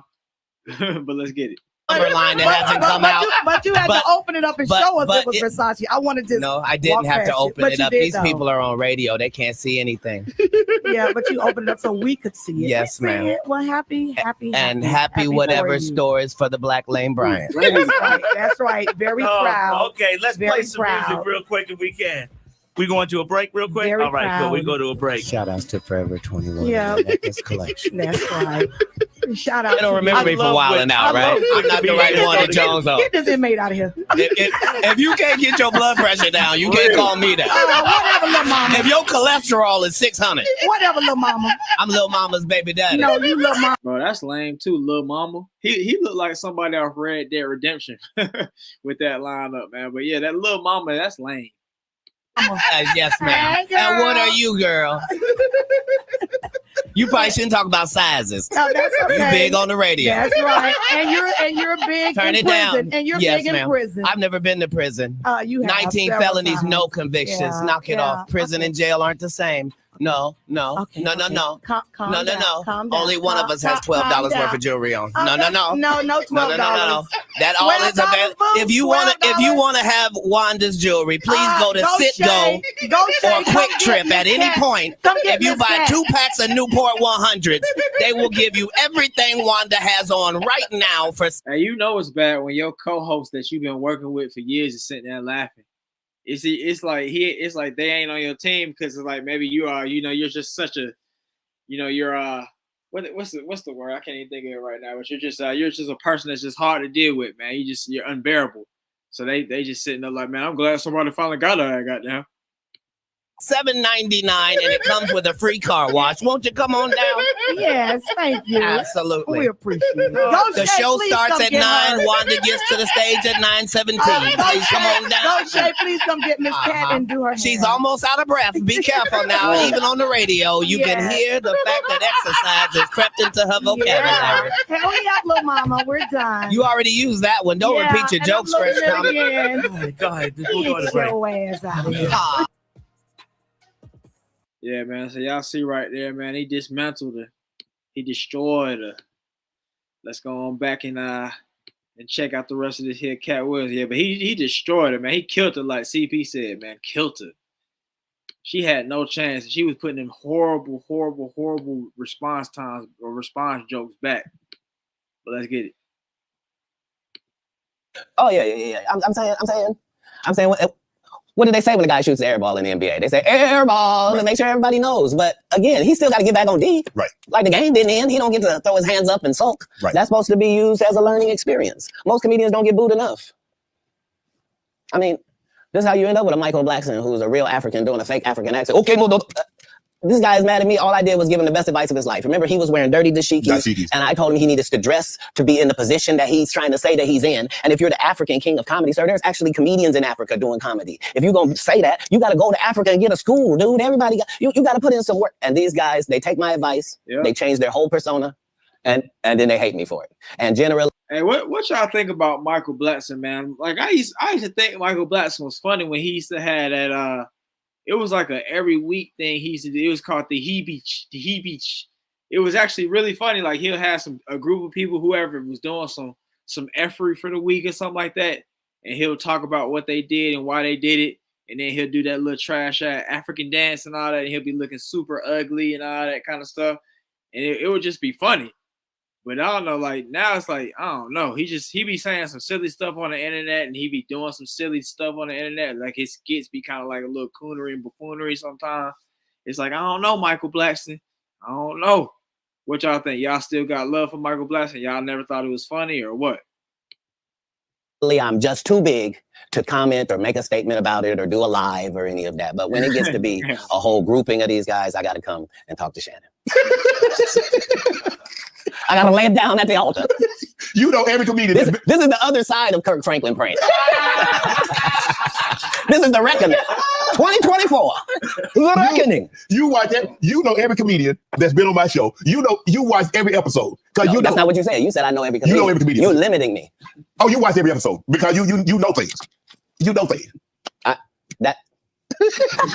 That's always where I'm trying to come from, whether it's comedic or otherwise. That's why even if you see me get arrested 10 times in a row on TV, as a fan of mine, you can be like, he's gonna be right out.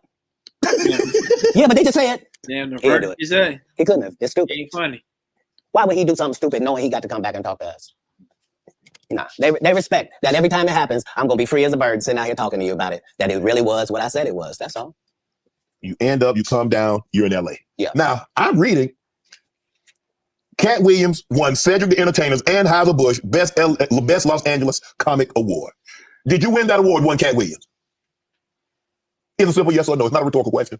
It's a question that probably should have been asked to Cedric the Entertainer. I'm asking you. I got you here, though. I know. I couldn't believe Cedric didn't get asked that question. You still a dude's joking and giving an award, and then 10 years later, you don't know nothing about it. Hey, but I promise you this. What? If he sees me again before he sees you, he'll be talking different when you see him. That's for certain. That's the difference. That's what these comics understand, is that I'm not doing nothing for clout. I don't even recognize clout. But eventually, the Lord is going to let me and you be in one hallway. A lot of these dudes go, Kevin Hart done went 25 years without ever being in the same building with me at the same time. If I go in the building, he walk out. You've never seen us in the same building ever in 25 years. Like, it's like that. Why? Yes, because I'm really the product. It's not what you think. I am never under the influence of anything. I'm always in my right mind. I'm always a physical specimen. And when you see me, I'm much, much bigger than you had thought. I have far less play in me than you would like.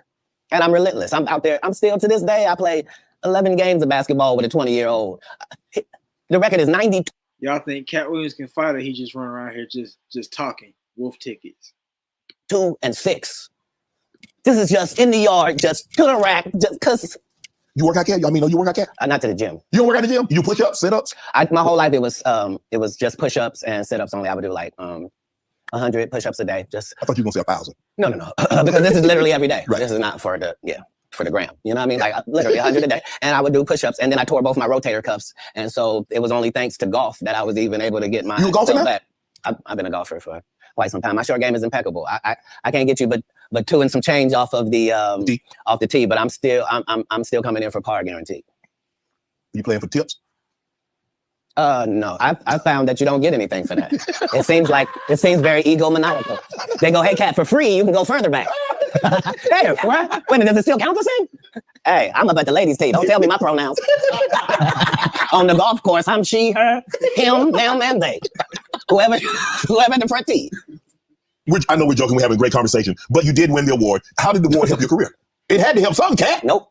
God, come on, Katt. I didn't remember it happened until you just said it. How can Cedric give you an award that was worth something?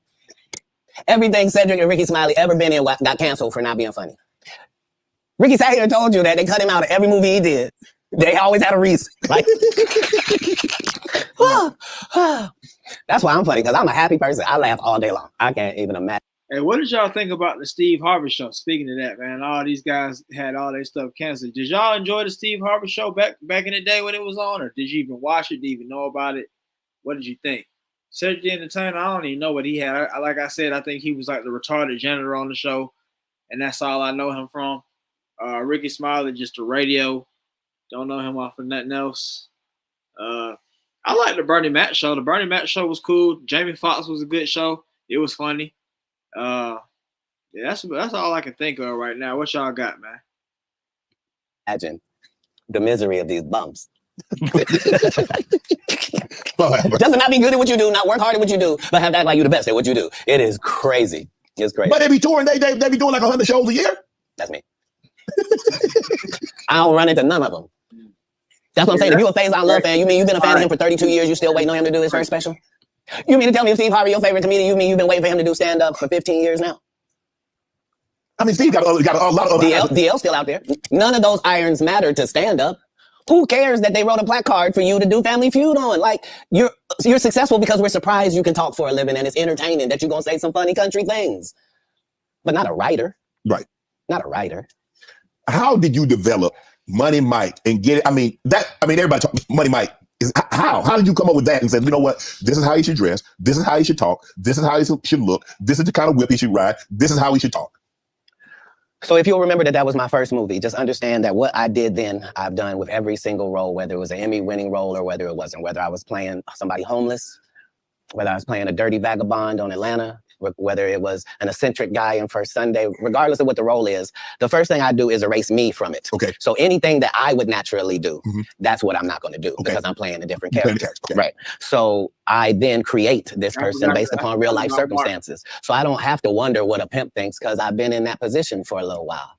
I also worked manual labor for some time in my life. So I don't have a problem paying somebody that works. And I don't have a problem being a go-getter because I'm a go-getter. So I bring whatever I can to these characters. I was able to... the first week that I got the script, there was a pimp guy that used to be a pimp, but he wasn't anymore. He was a rapper now, and his name was Mac Minister. And he had been a pimp and was going to be a rapper. And I had never done a movie before. I was a stand-up, and I'm getting ready to do the movie.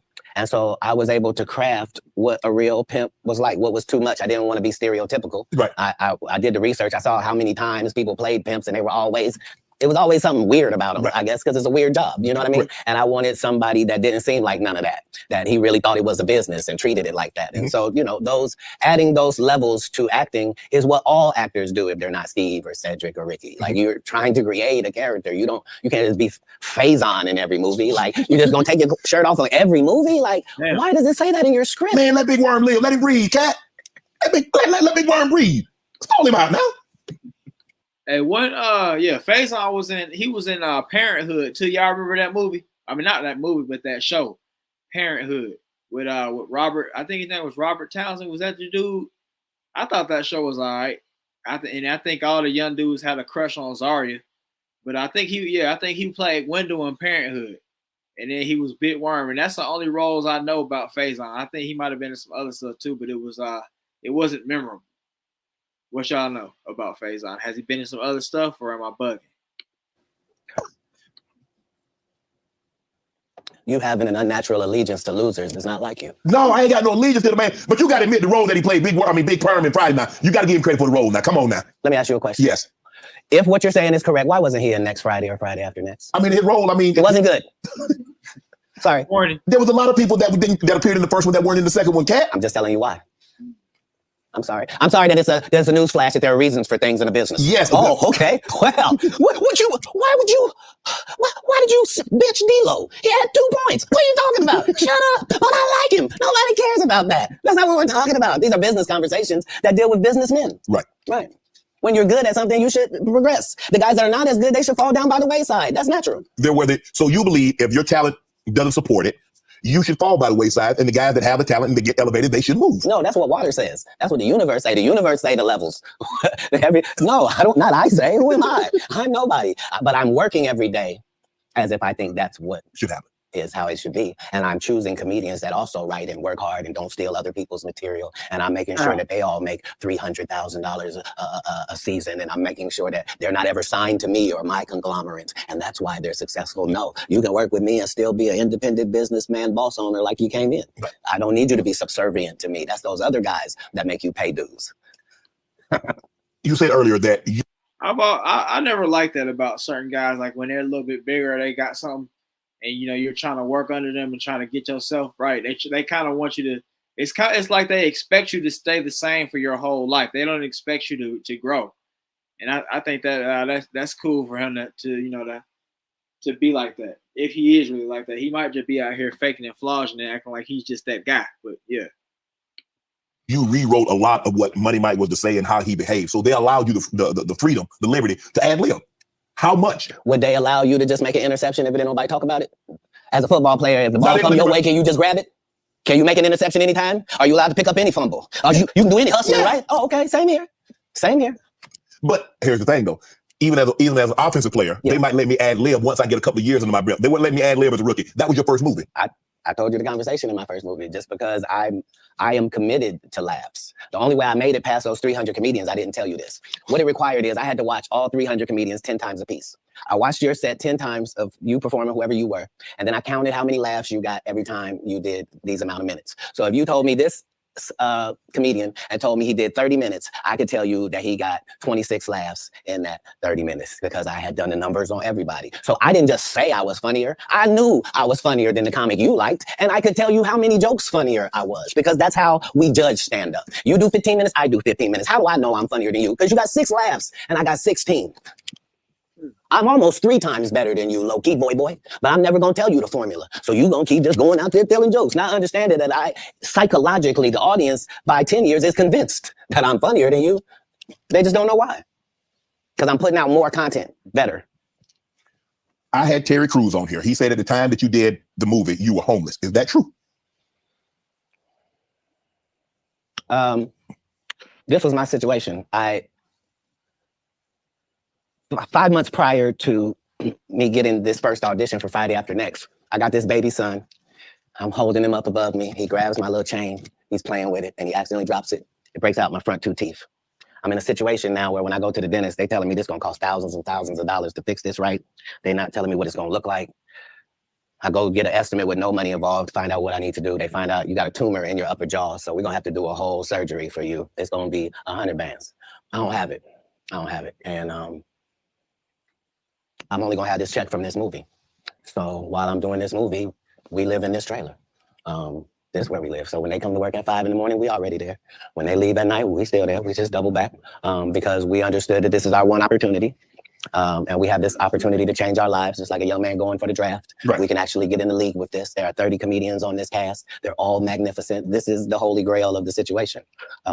So yeah, I was able to make sure that, because it wasn't just my first movie, it was KD Albert's first movie. It was Terry Crews' first movie. Absolutely. I was the leader of this group, which meant that we didn't do their rehearsals. They did rehearsal. We did our own rehearsals daily to make sure that we were at the level of professional actors, which is what made it so egregious. That guy saying, you were supposed to what?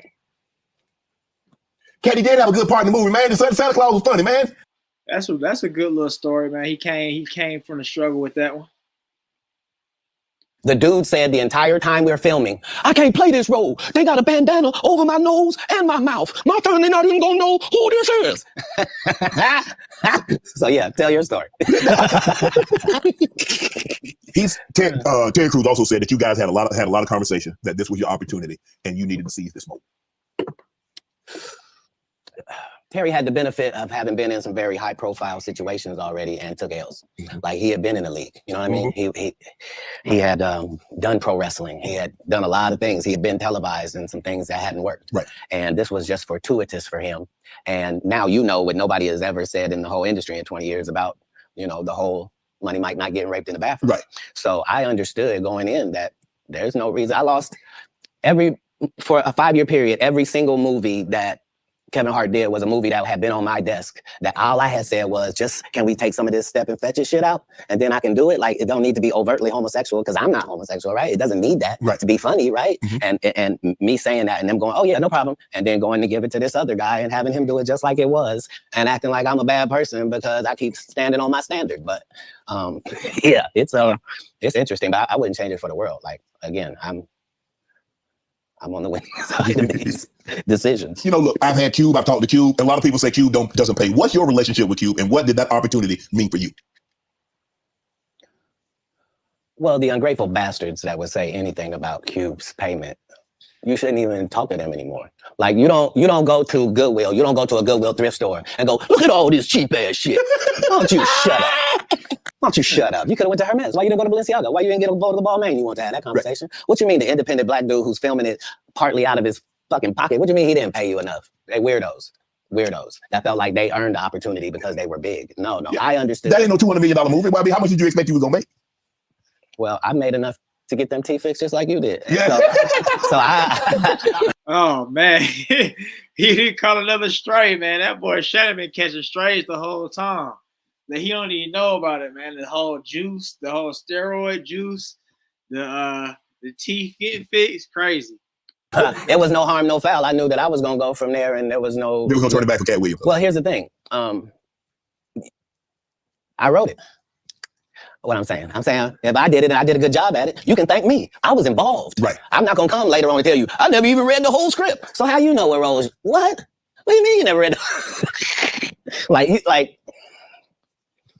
These guys' whole job is to present something, unfortunately. And I'm just not a presenter.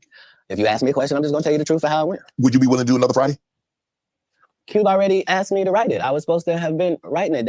This is what these guys are mad about. Like, we lost some great people before this movie could come out regardless. Right. And so, yes, there desperately needs to be one.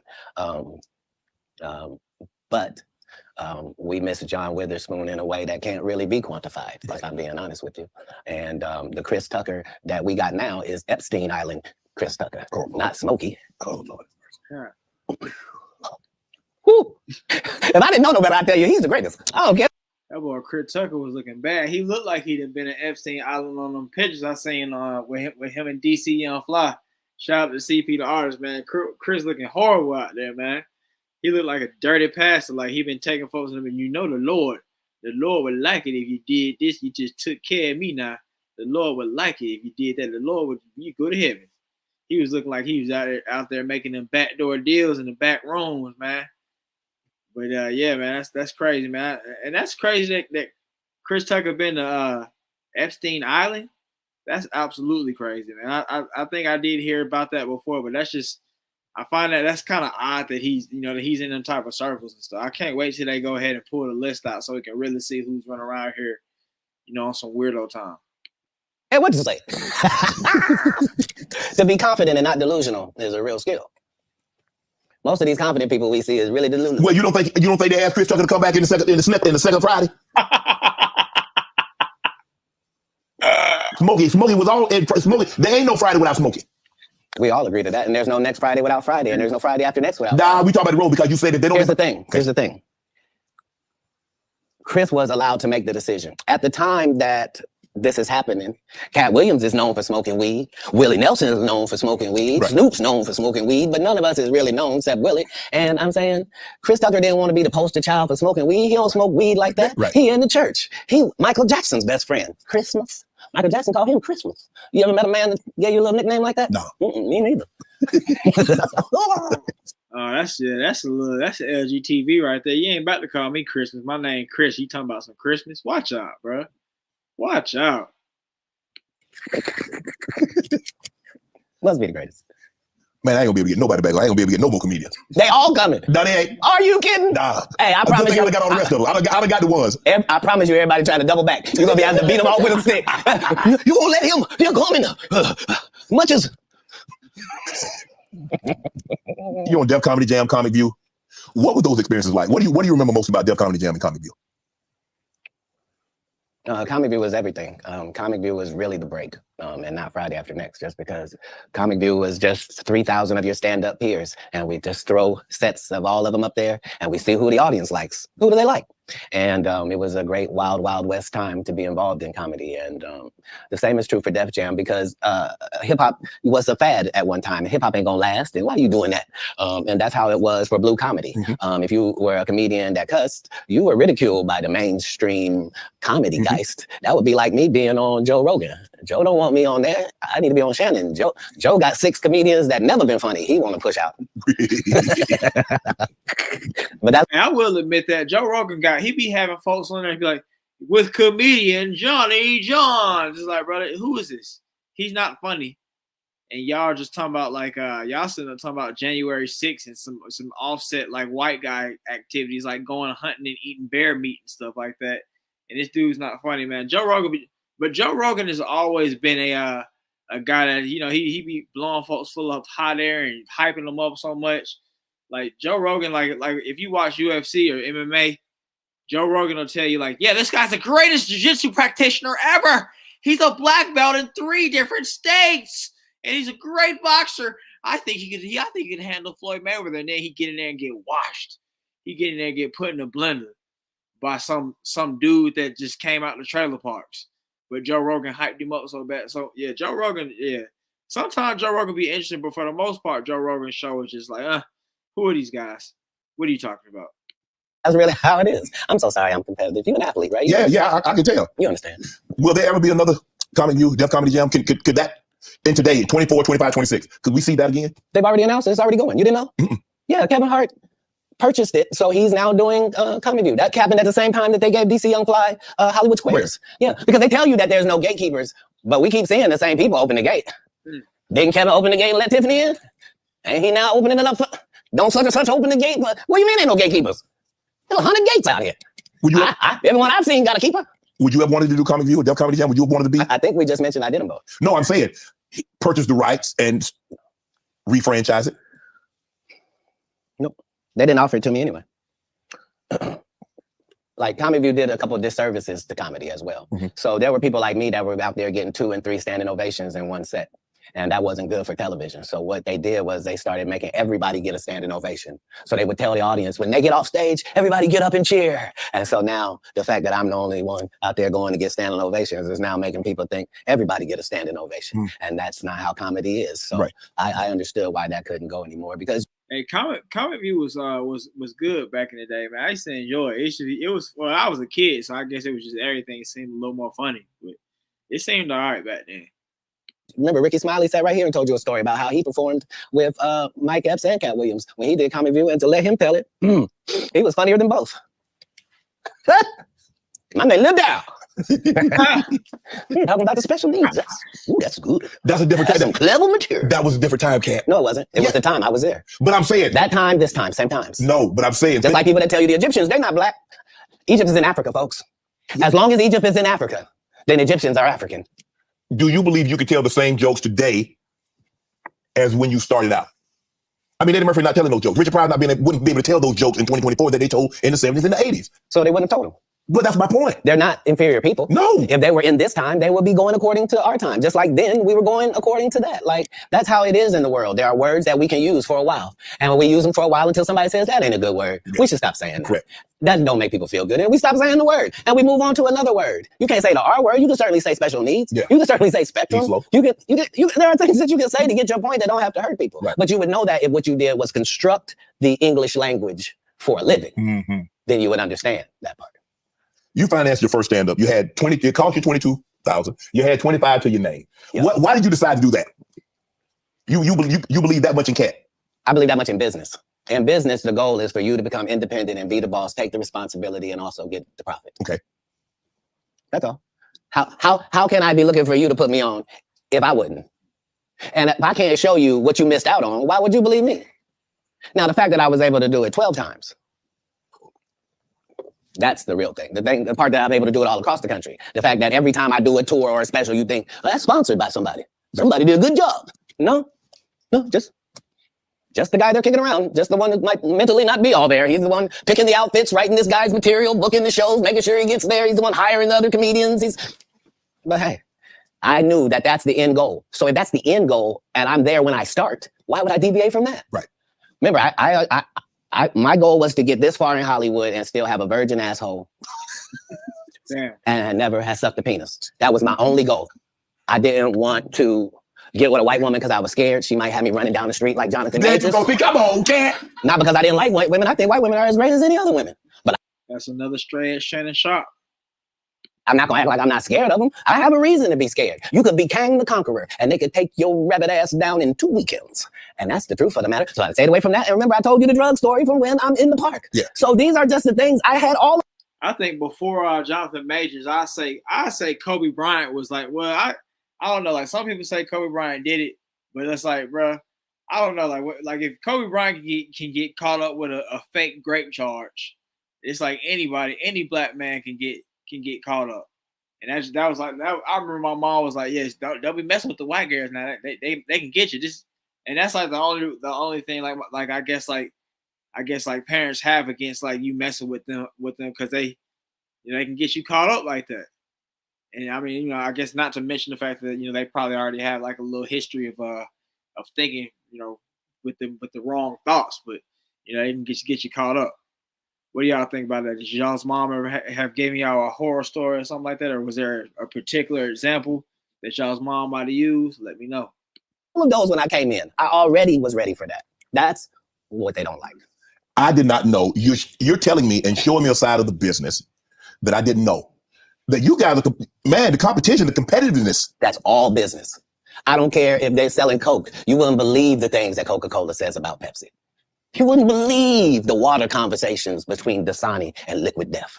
Like in all business, in all sport, competition is a driving force. And I don't require anybody to be better. Who am I? I just require if you're a loser and you've taken shortcuts at every chance and you've made sure that you didn't put anybody on that really had a work ethic and was a God-fearing person and you helped it. If that was never you, then don't act like that's you. Don't get out here now that you don't do stand-up and start acting like, oh, you're not sure why you don't do stand-up no more. I heard you got run off. You better be careful. The nigga that run you off gonna show up and he gonna tell everybody. Man, what you gonna be able to say? Nothing. Why you think I speak with such clarity? I'm actually involved in each one of these stories I told you about. Right. The one comedian that we've been sitting here doing this interview that you hold in very high regard is Dave Chappelle. Dave Chappelle walked away from $50 million. You said it was more. Tell the story. That's right. I want you to tell it. No, you're I want you to tell it. You really are the best. You're proving it here today. As much as I'm proving it, you proving it. You proving it.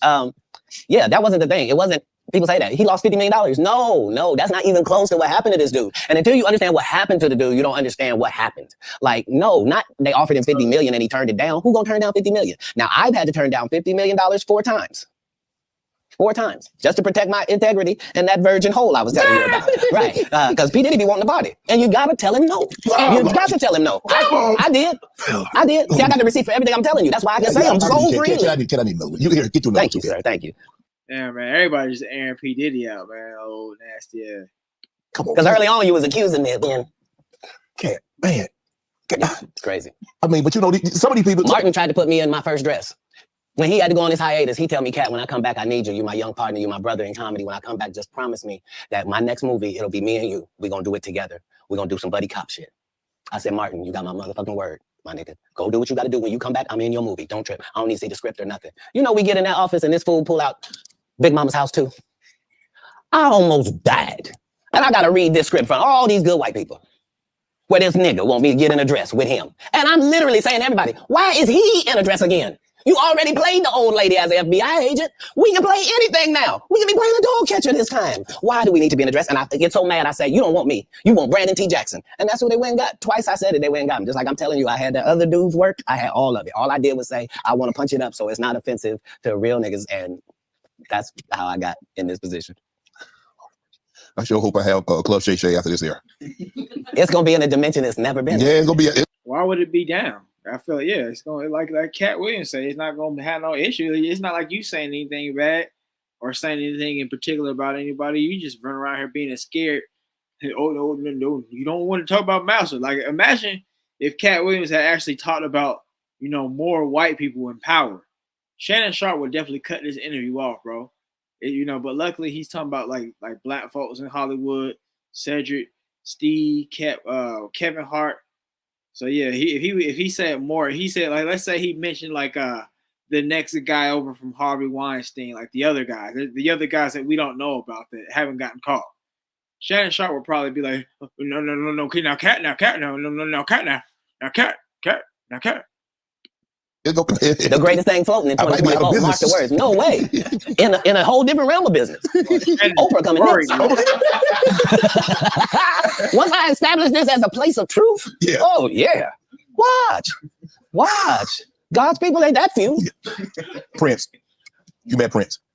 Prince was a friend of mine. He was a friend of mine. What was those conversations? Because look, I mean, sometimes we don't really understand or appreciate someone until they're gone. I was a big Prince fan, all of this stuff, because he could play all the instruments, he could sing, he was an entertainer that could sing. And what he wrote, I mean, who thinks of Cherry Moons? Who thinks it snows in April? Who a Raspberry Beret or Pink Cashmere? The Purple Rain, the things that he wrote about. Well, like, bro, who mind goes there? Yeah, he was like unlike anybody in the world.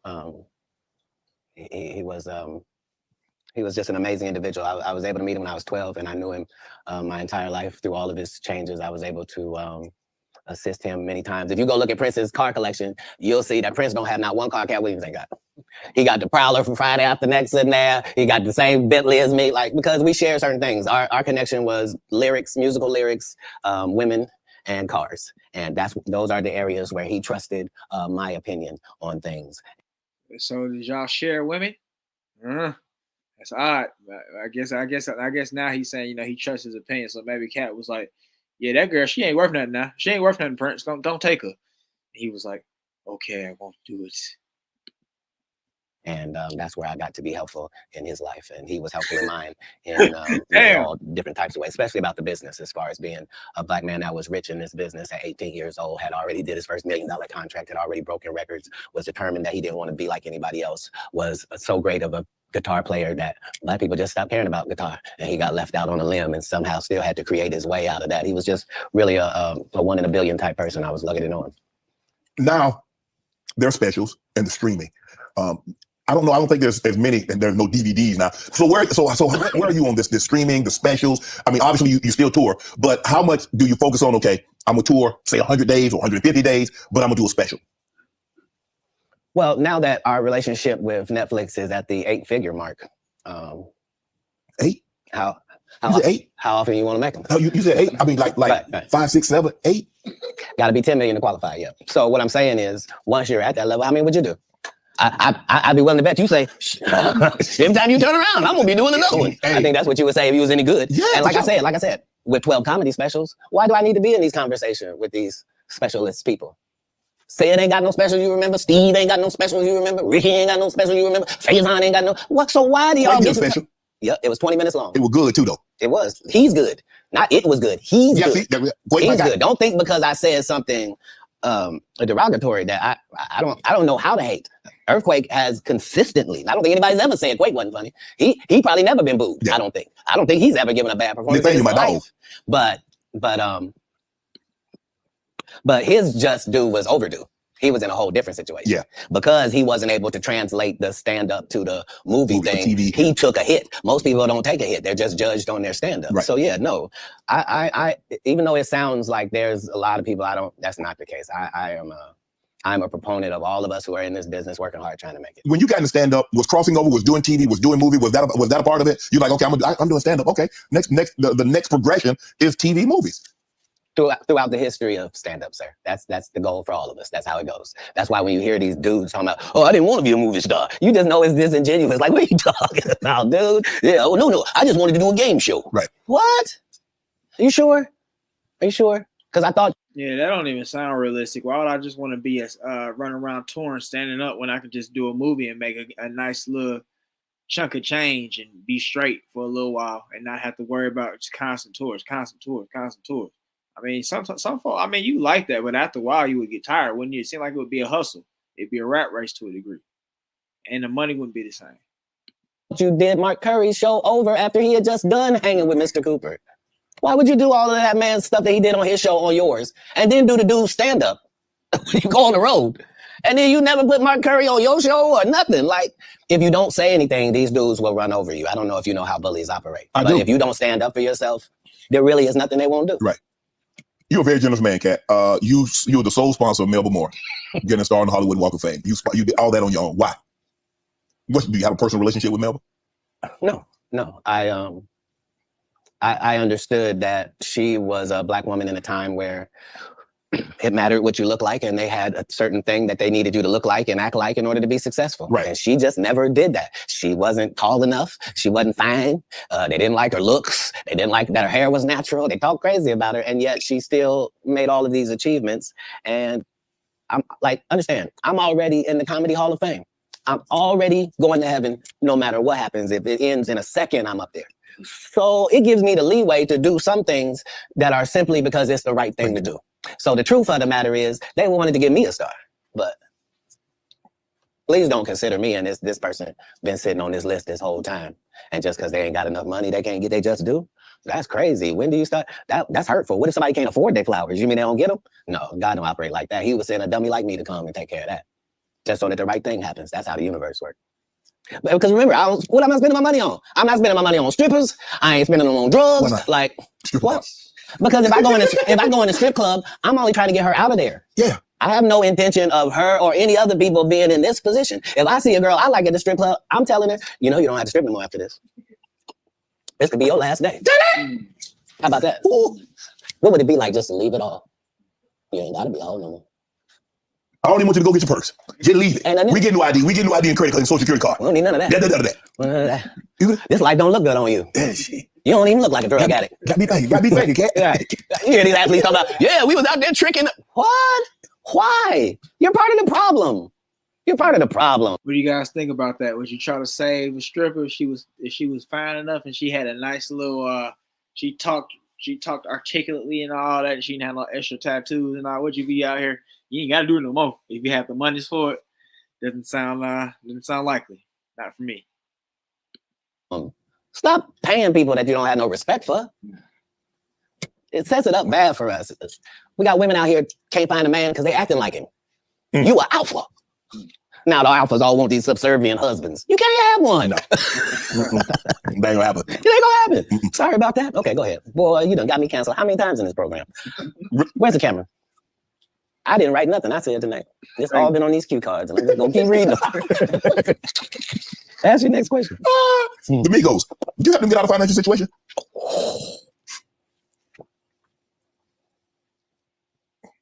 I don't think we ever, as a nation, can remember a time that the Migos were financially unsuccessful. So for the record, I would assume that they've never needed Katt Williams' financial assistance for anything. I'm sure that between QC, the label, and other things, they were taken care of. On the other hand, if I was given the opportunity to help them, would I? Of course I would. That's what I do. I'm a pro-Black non-racist. Like, I really, really love Black people, but I don't love them more than other people. I love everybody. I'm a Black guy, and I try to stick with that. But yeah, I'm not one of those pillow talkers either. Like when I do something good, I'm really not doing it for the gram. It's not for any of that. I'm just doing it because it's good to do. I appreciate that. I don't know if this is true, but I did read that comedians on your show say that women sometimes would bring them money and not say where it came from. Say that again. Comedians would say women would bring them money and not say where it came from. Right. So I'm not a feminist like a feminist would be, but I do believe that that in my camp, like if I had 35 people in my camp, right? I believe that other than 4 jobs, I believe that a woman is better at any of them jobs than any man could be. Okay. So 10 of these jobs, no man can work because I'd rather a female be there. If I got to smell anybody's breath, I want it to be hers. I don't want none of you crusty. So what I'm saying is if in a staffing issue, I'm going to have 75% women just because I prefer them. Right. I don't prefer to hear 2 guys talking in the corner. I prefer to hear 2 ladies talking in the corner. I don't care what they're talking about. I just prefer that. So a lot of times I will utilize ladies to convey a message. If a comedian is doing a great job somewhere in the country, he just did a masterful set and nobody's gonna pay him. They just clapping. And I know he's broke as shit back there. Wouldn't it be nice if somebody just showed up and gave him a little blessing and he didn't have to suck me off for it and thanks, Katt, and boy, I really needed it. Why would you do that? If you was actually just trying to help people, you would. People know that's how I pay my tithes. If I got paid $100,000 to be at your city, I'm gonna take 10,000 of that and put it in your homeless area. Not because I got to, because you gave me 100 racks. Do y'all think Katt is making himself seem like a Superman-esque type of dude? Or y'all think he really be like, that's just this really great guy like this? I don't know. Shout out to Black Light Revelation, man. My brother from another mother was good, man. Yeah, but earlier to the question CP answered earlier, man, he said, nope.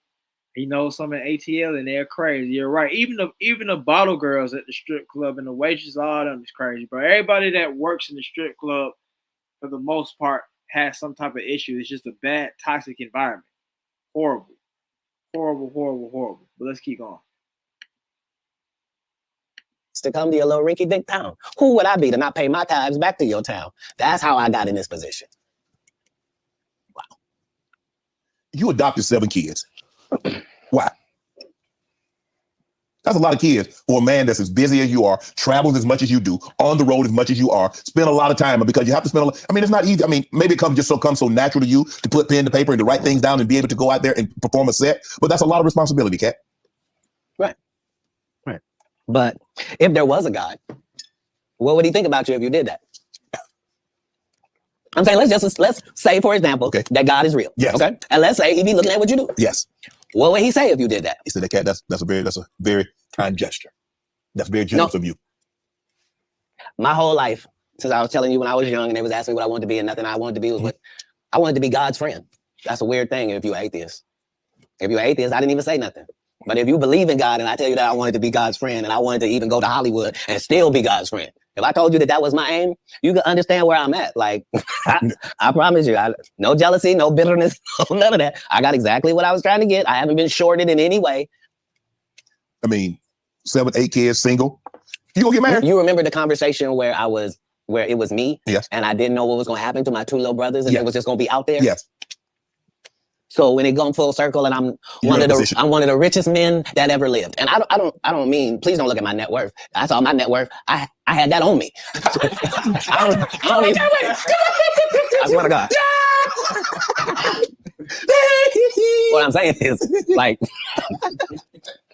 I'm saying my net worth. Why did he laugh like that? Why was that so funny and tickling to him?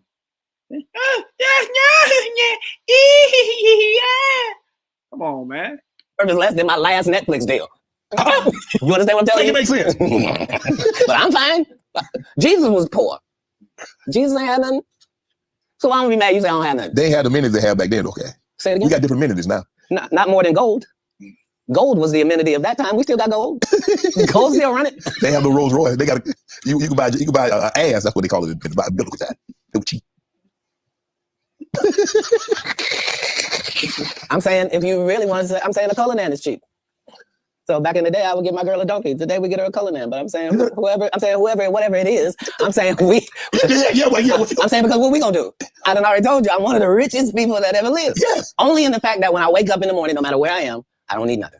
Whatever I need is right around me, and whatever I don't have, it's only just because I don't have it. It's not because I can't get it. All I got to do is want it, and it belongs to me. So because of that, because I'm favored by God, like when I see people's wives and stuff, I don't even look at them. You know what I mean? Like I don't want to look at nothing I don't want to have.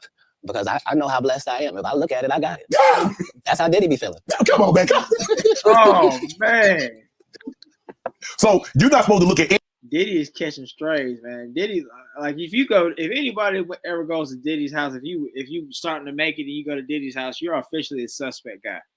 Officially suspect. Shout out Black Light Revelation. She said Katt Williams is if somebody put Busy Bone in Charleston White. That's exactly what it is. That's exactly what they literally. It's definitely a fusion of those two guys. That's exactly who it is. Anything that you don't want. Not me personally, just because God has given me literally everything I ever even pump faked like I want, and that's the whole thing. That's the whole thing. Is I don't have a type of woman. Every woman that I ever had as a type, I ended up getting her. Now she's not the type anymore. Now I understand that every woman is a one of one. Like you can't really have types. Mm-hmm. What? Because see, I tried to ask you something about marriage, but then I ain't said about no marriage. Yeah, you did. When you rewind the tape, you let it out. You was like, "So you ever gonna get married?" And then you took it back. It's okay. It's okay. I wasn't on the photographic memory. Are you? I'm not against it. Like most people that are not married is because they're afraid of commitment. It's not that like that for me. It's just the whole time I wanted to be married, I had kids, so I had to try to fill my wife's place before she got there. So I'm already got kids without a mother, but so now I got to be doing laundry. I'm washing dishes. I'm reading stories. I'm having to nurture. I'm having to do all of this, and I got to the point where I didn't need the wife. I'm doing it, and we're doing it, and I'm not replacing a woman in their lives. I'm letting them see that that's just the only thing that we don't have, and it was easier for me to do that because you have to understand that all of the kids I'm raising at this point, they have fathers. You see, they have a mother. You see. I'm a different person. I'm raising you. And so that needs to be done with the other respect for the others that put the work in as well. So yeah, I never had a problem getting married. What's one of the one things you try to teach your kids? I don't teach anybody anything that's over 18. I've done the work I was going to do. But as kids, I really just tried to teach the things that can't be bought, your integrity, trying to live your life in a way that you yourself could be proud of if you had to look back on it. And I didn't do very good at leading by example, but behind the scenes, that's never what I was pushing. They understood that because of my stance, there was a certain thing that would come my way. And so accountability and responsibility is part of what you're teaching. Is that, you know, even if you're doing the greatest thing in the world, there's this thing called no good deed goes unpunished. Like there's a real Murphy's Law. Like basically in raising kids, you're just trying to give them a better manual and an outline of how life works than your parents gave you, you know? And so that's how I did it. How do you avoid toxic women? Give me. I mean, because obviously, you know, you like women. I do. And I probably like toxic ones more than anybody. That's because, hold on, because toxic women are exciting. And that's just a fact. Part of toxicity is exciting. I'd rather skydive with her. But if you have toxic women, just understand that all monsters are feeding off of something. And if you find out what this toxic woman is feeding off of, you can just begin to turn off her feeding points. And it drives a toxic person crazy and they'll get away from you. So whatever, if she's truly toxic, there are certain things that she's doing that help fuel her toxicity. You're not noticing it, but it's what it is. Why do you think she watches murder mysteries before she goes to sleep? Why is it always a crime drama playing? Hey man, we do get to talking, man. And the bad thing is we've been to start talking about something that wouldn't even be. We'll just be talking for a whole 30 minutes about it, and then we'll get through the video a little bit, and then then we'll start talking for another 30 minutes. Yeah, that's just how it goes, man. I'm pretty sure we got some. I might do a Myron video later, man. Since Myron got me banged up and put in YouTube, I might do a Myron video later tonight or tomorrow, man. Because I definitely want to roast him again, him in that Asian doll situation. Then I'm going to talk about the whole doxing situation. You say I got to do more. Yeah, you're right. I do got to do more interruptions in the video, man. Because I'm kind of letting that thing play a little bit. But it's like, you know, he ain't saying too much that I can like really interrupt about. I guess I just got to find something. Yeah, we had Charles White on the screen to be talking about. Right. Right. That's exactly what it'll be. Let's keep going with this a little bit, man. Then we're gonna see what Steve Harvey said. What did he say? And then turn it off. Turn it to cartoons. No, you don't get the. What's she listening to? You don't be listening to Sexy Red. You broke.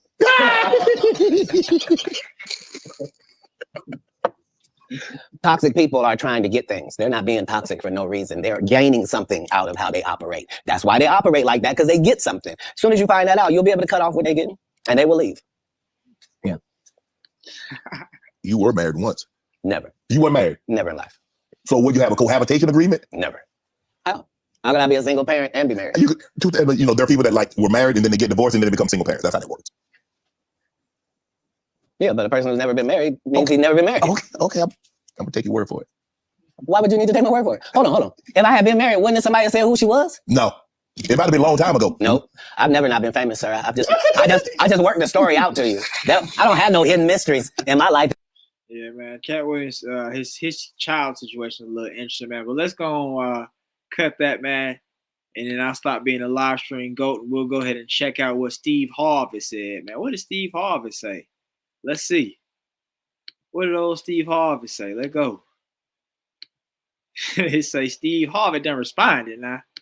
He done responded. You see who we got on screen, man. The Steve Harvey mimicker, the professional mimicker. Let's get it.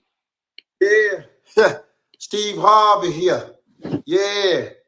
You thought I was gonna run, huh? Y'all wondering where's Steve Harvey? I know people been waiting on my response to what Katt Williams done said on Club Shay Shay. I was on Club Shay Shay before Katt Williams. See? He said Katt Williams. The reason why it took so long, see, I had to pray to God to give me the strength not to get mad. God talked to me every day, every damn day. I've been in this business a long time, boy. See, you done messed up with the wrong one. See, you just sitting there talking that bullshit to Shannon Shaw, talking about I couldn't be a movie star. Yeah. I guess you didn't see you got served. Yeah, that there was acting, huh? Then you gonna say I took Mark Curry's jokes and stole his show. Boy, you got. Hey man, that laugh he be doing kills me. Yeah. The nerve to call me Mr. Potato Head, calling my ass Mr. Potato Head. Hey, Mr. Potato Head is a spot on, accurate doppelganger of Steve Harvey, man. And I wish Godfrey would have went ahead and put on a big ass trash mustache just to goddamn sell this a little bit further, because it would have really just blew it over the top. Yeah. Woo! Yeah. That was a good one. Yeah. I ain't gonna lie. That was a good one. But I digress. What's good, DX? So what? I wore a wig. Huh? People asking, why did you wear a wig? Where and when did you get the wig? Whatever. But your ass thought that shit was real. A wig. A wig. Katt Williams. What? Everybody thought my shit was tight. They thought it was a real hairline. Huh? See, Katt? You don't fuck with a dog. You a cat, I'm a dog. Huh? We both from Ohio. Set you from Dayton, and I'm from, yeah, you guessed it, Cleveland. All day. See? You know what you. Hold on, Steve Harvey from Cleveland, Black Light. Damn, y'all. I guess y'all gotta. I guess Steve Harvey's kind of successful, but he's kind of an L at the same time because he's a simp. And he's super country. I didn't know he was from Ohio. I thought he was from South somewhere. What you done did?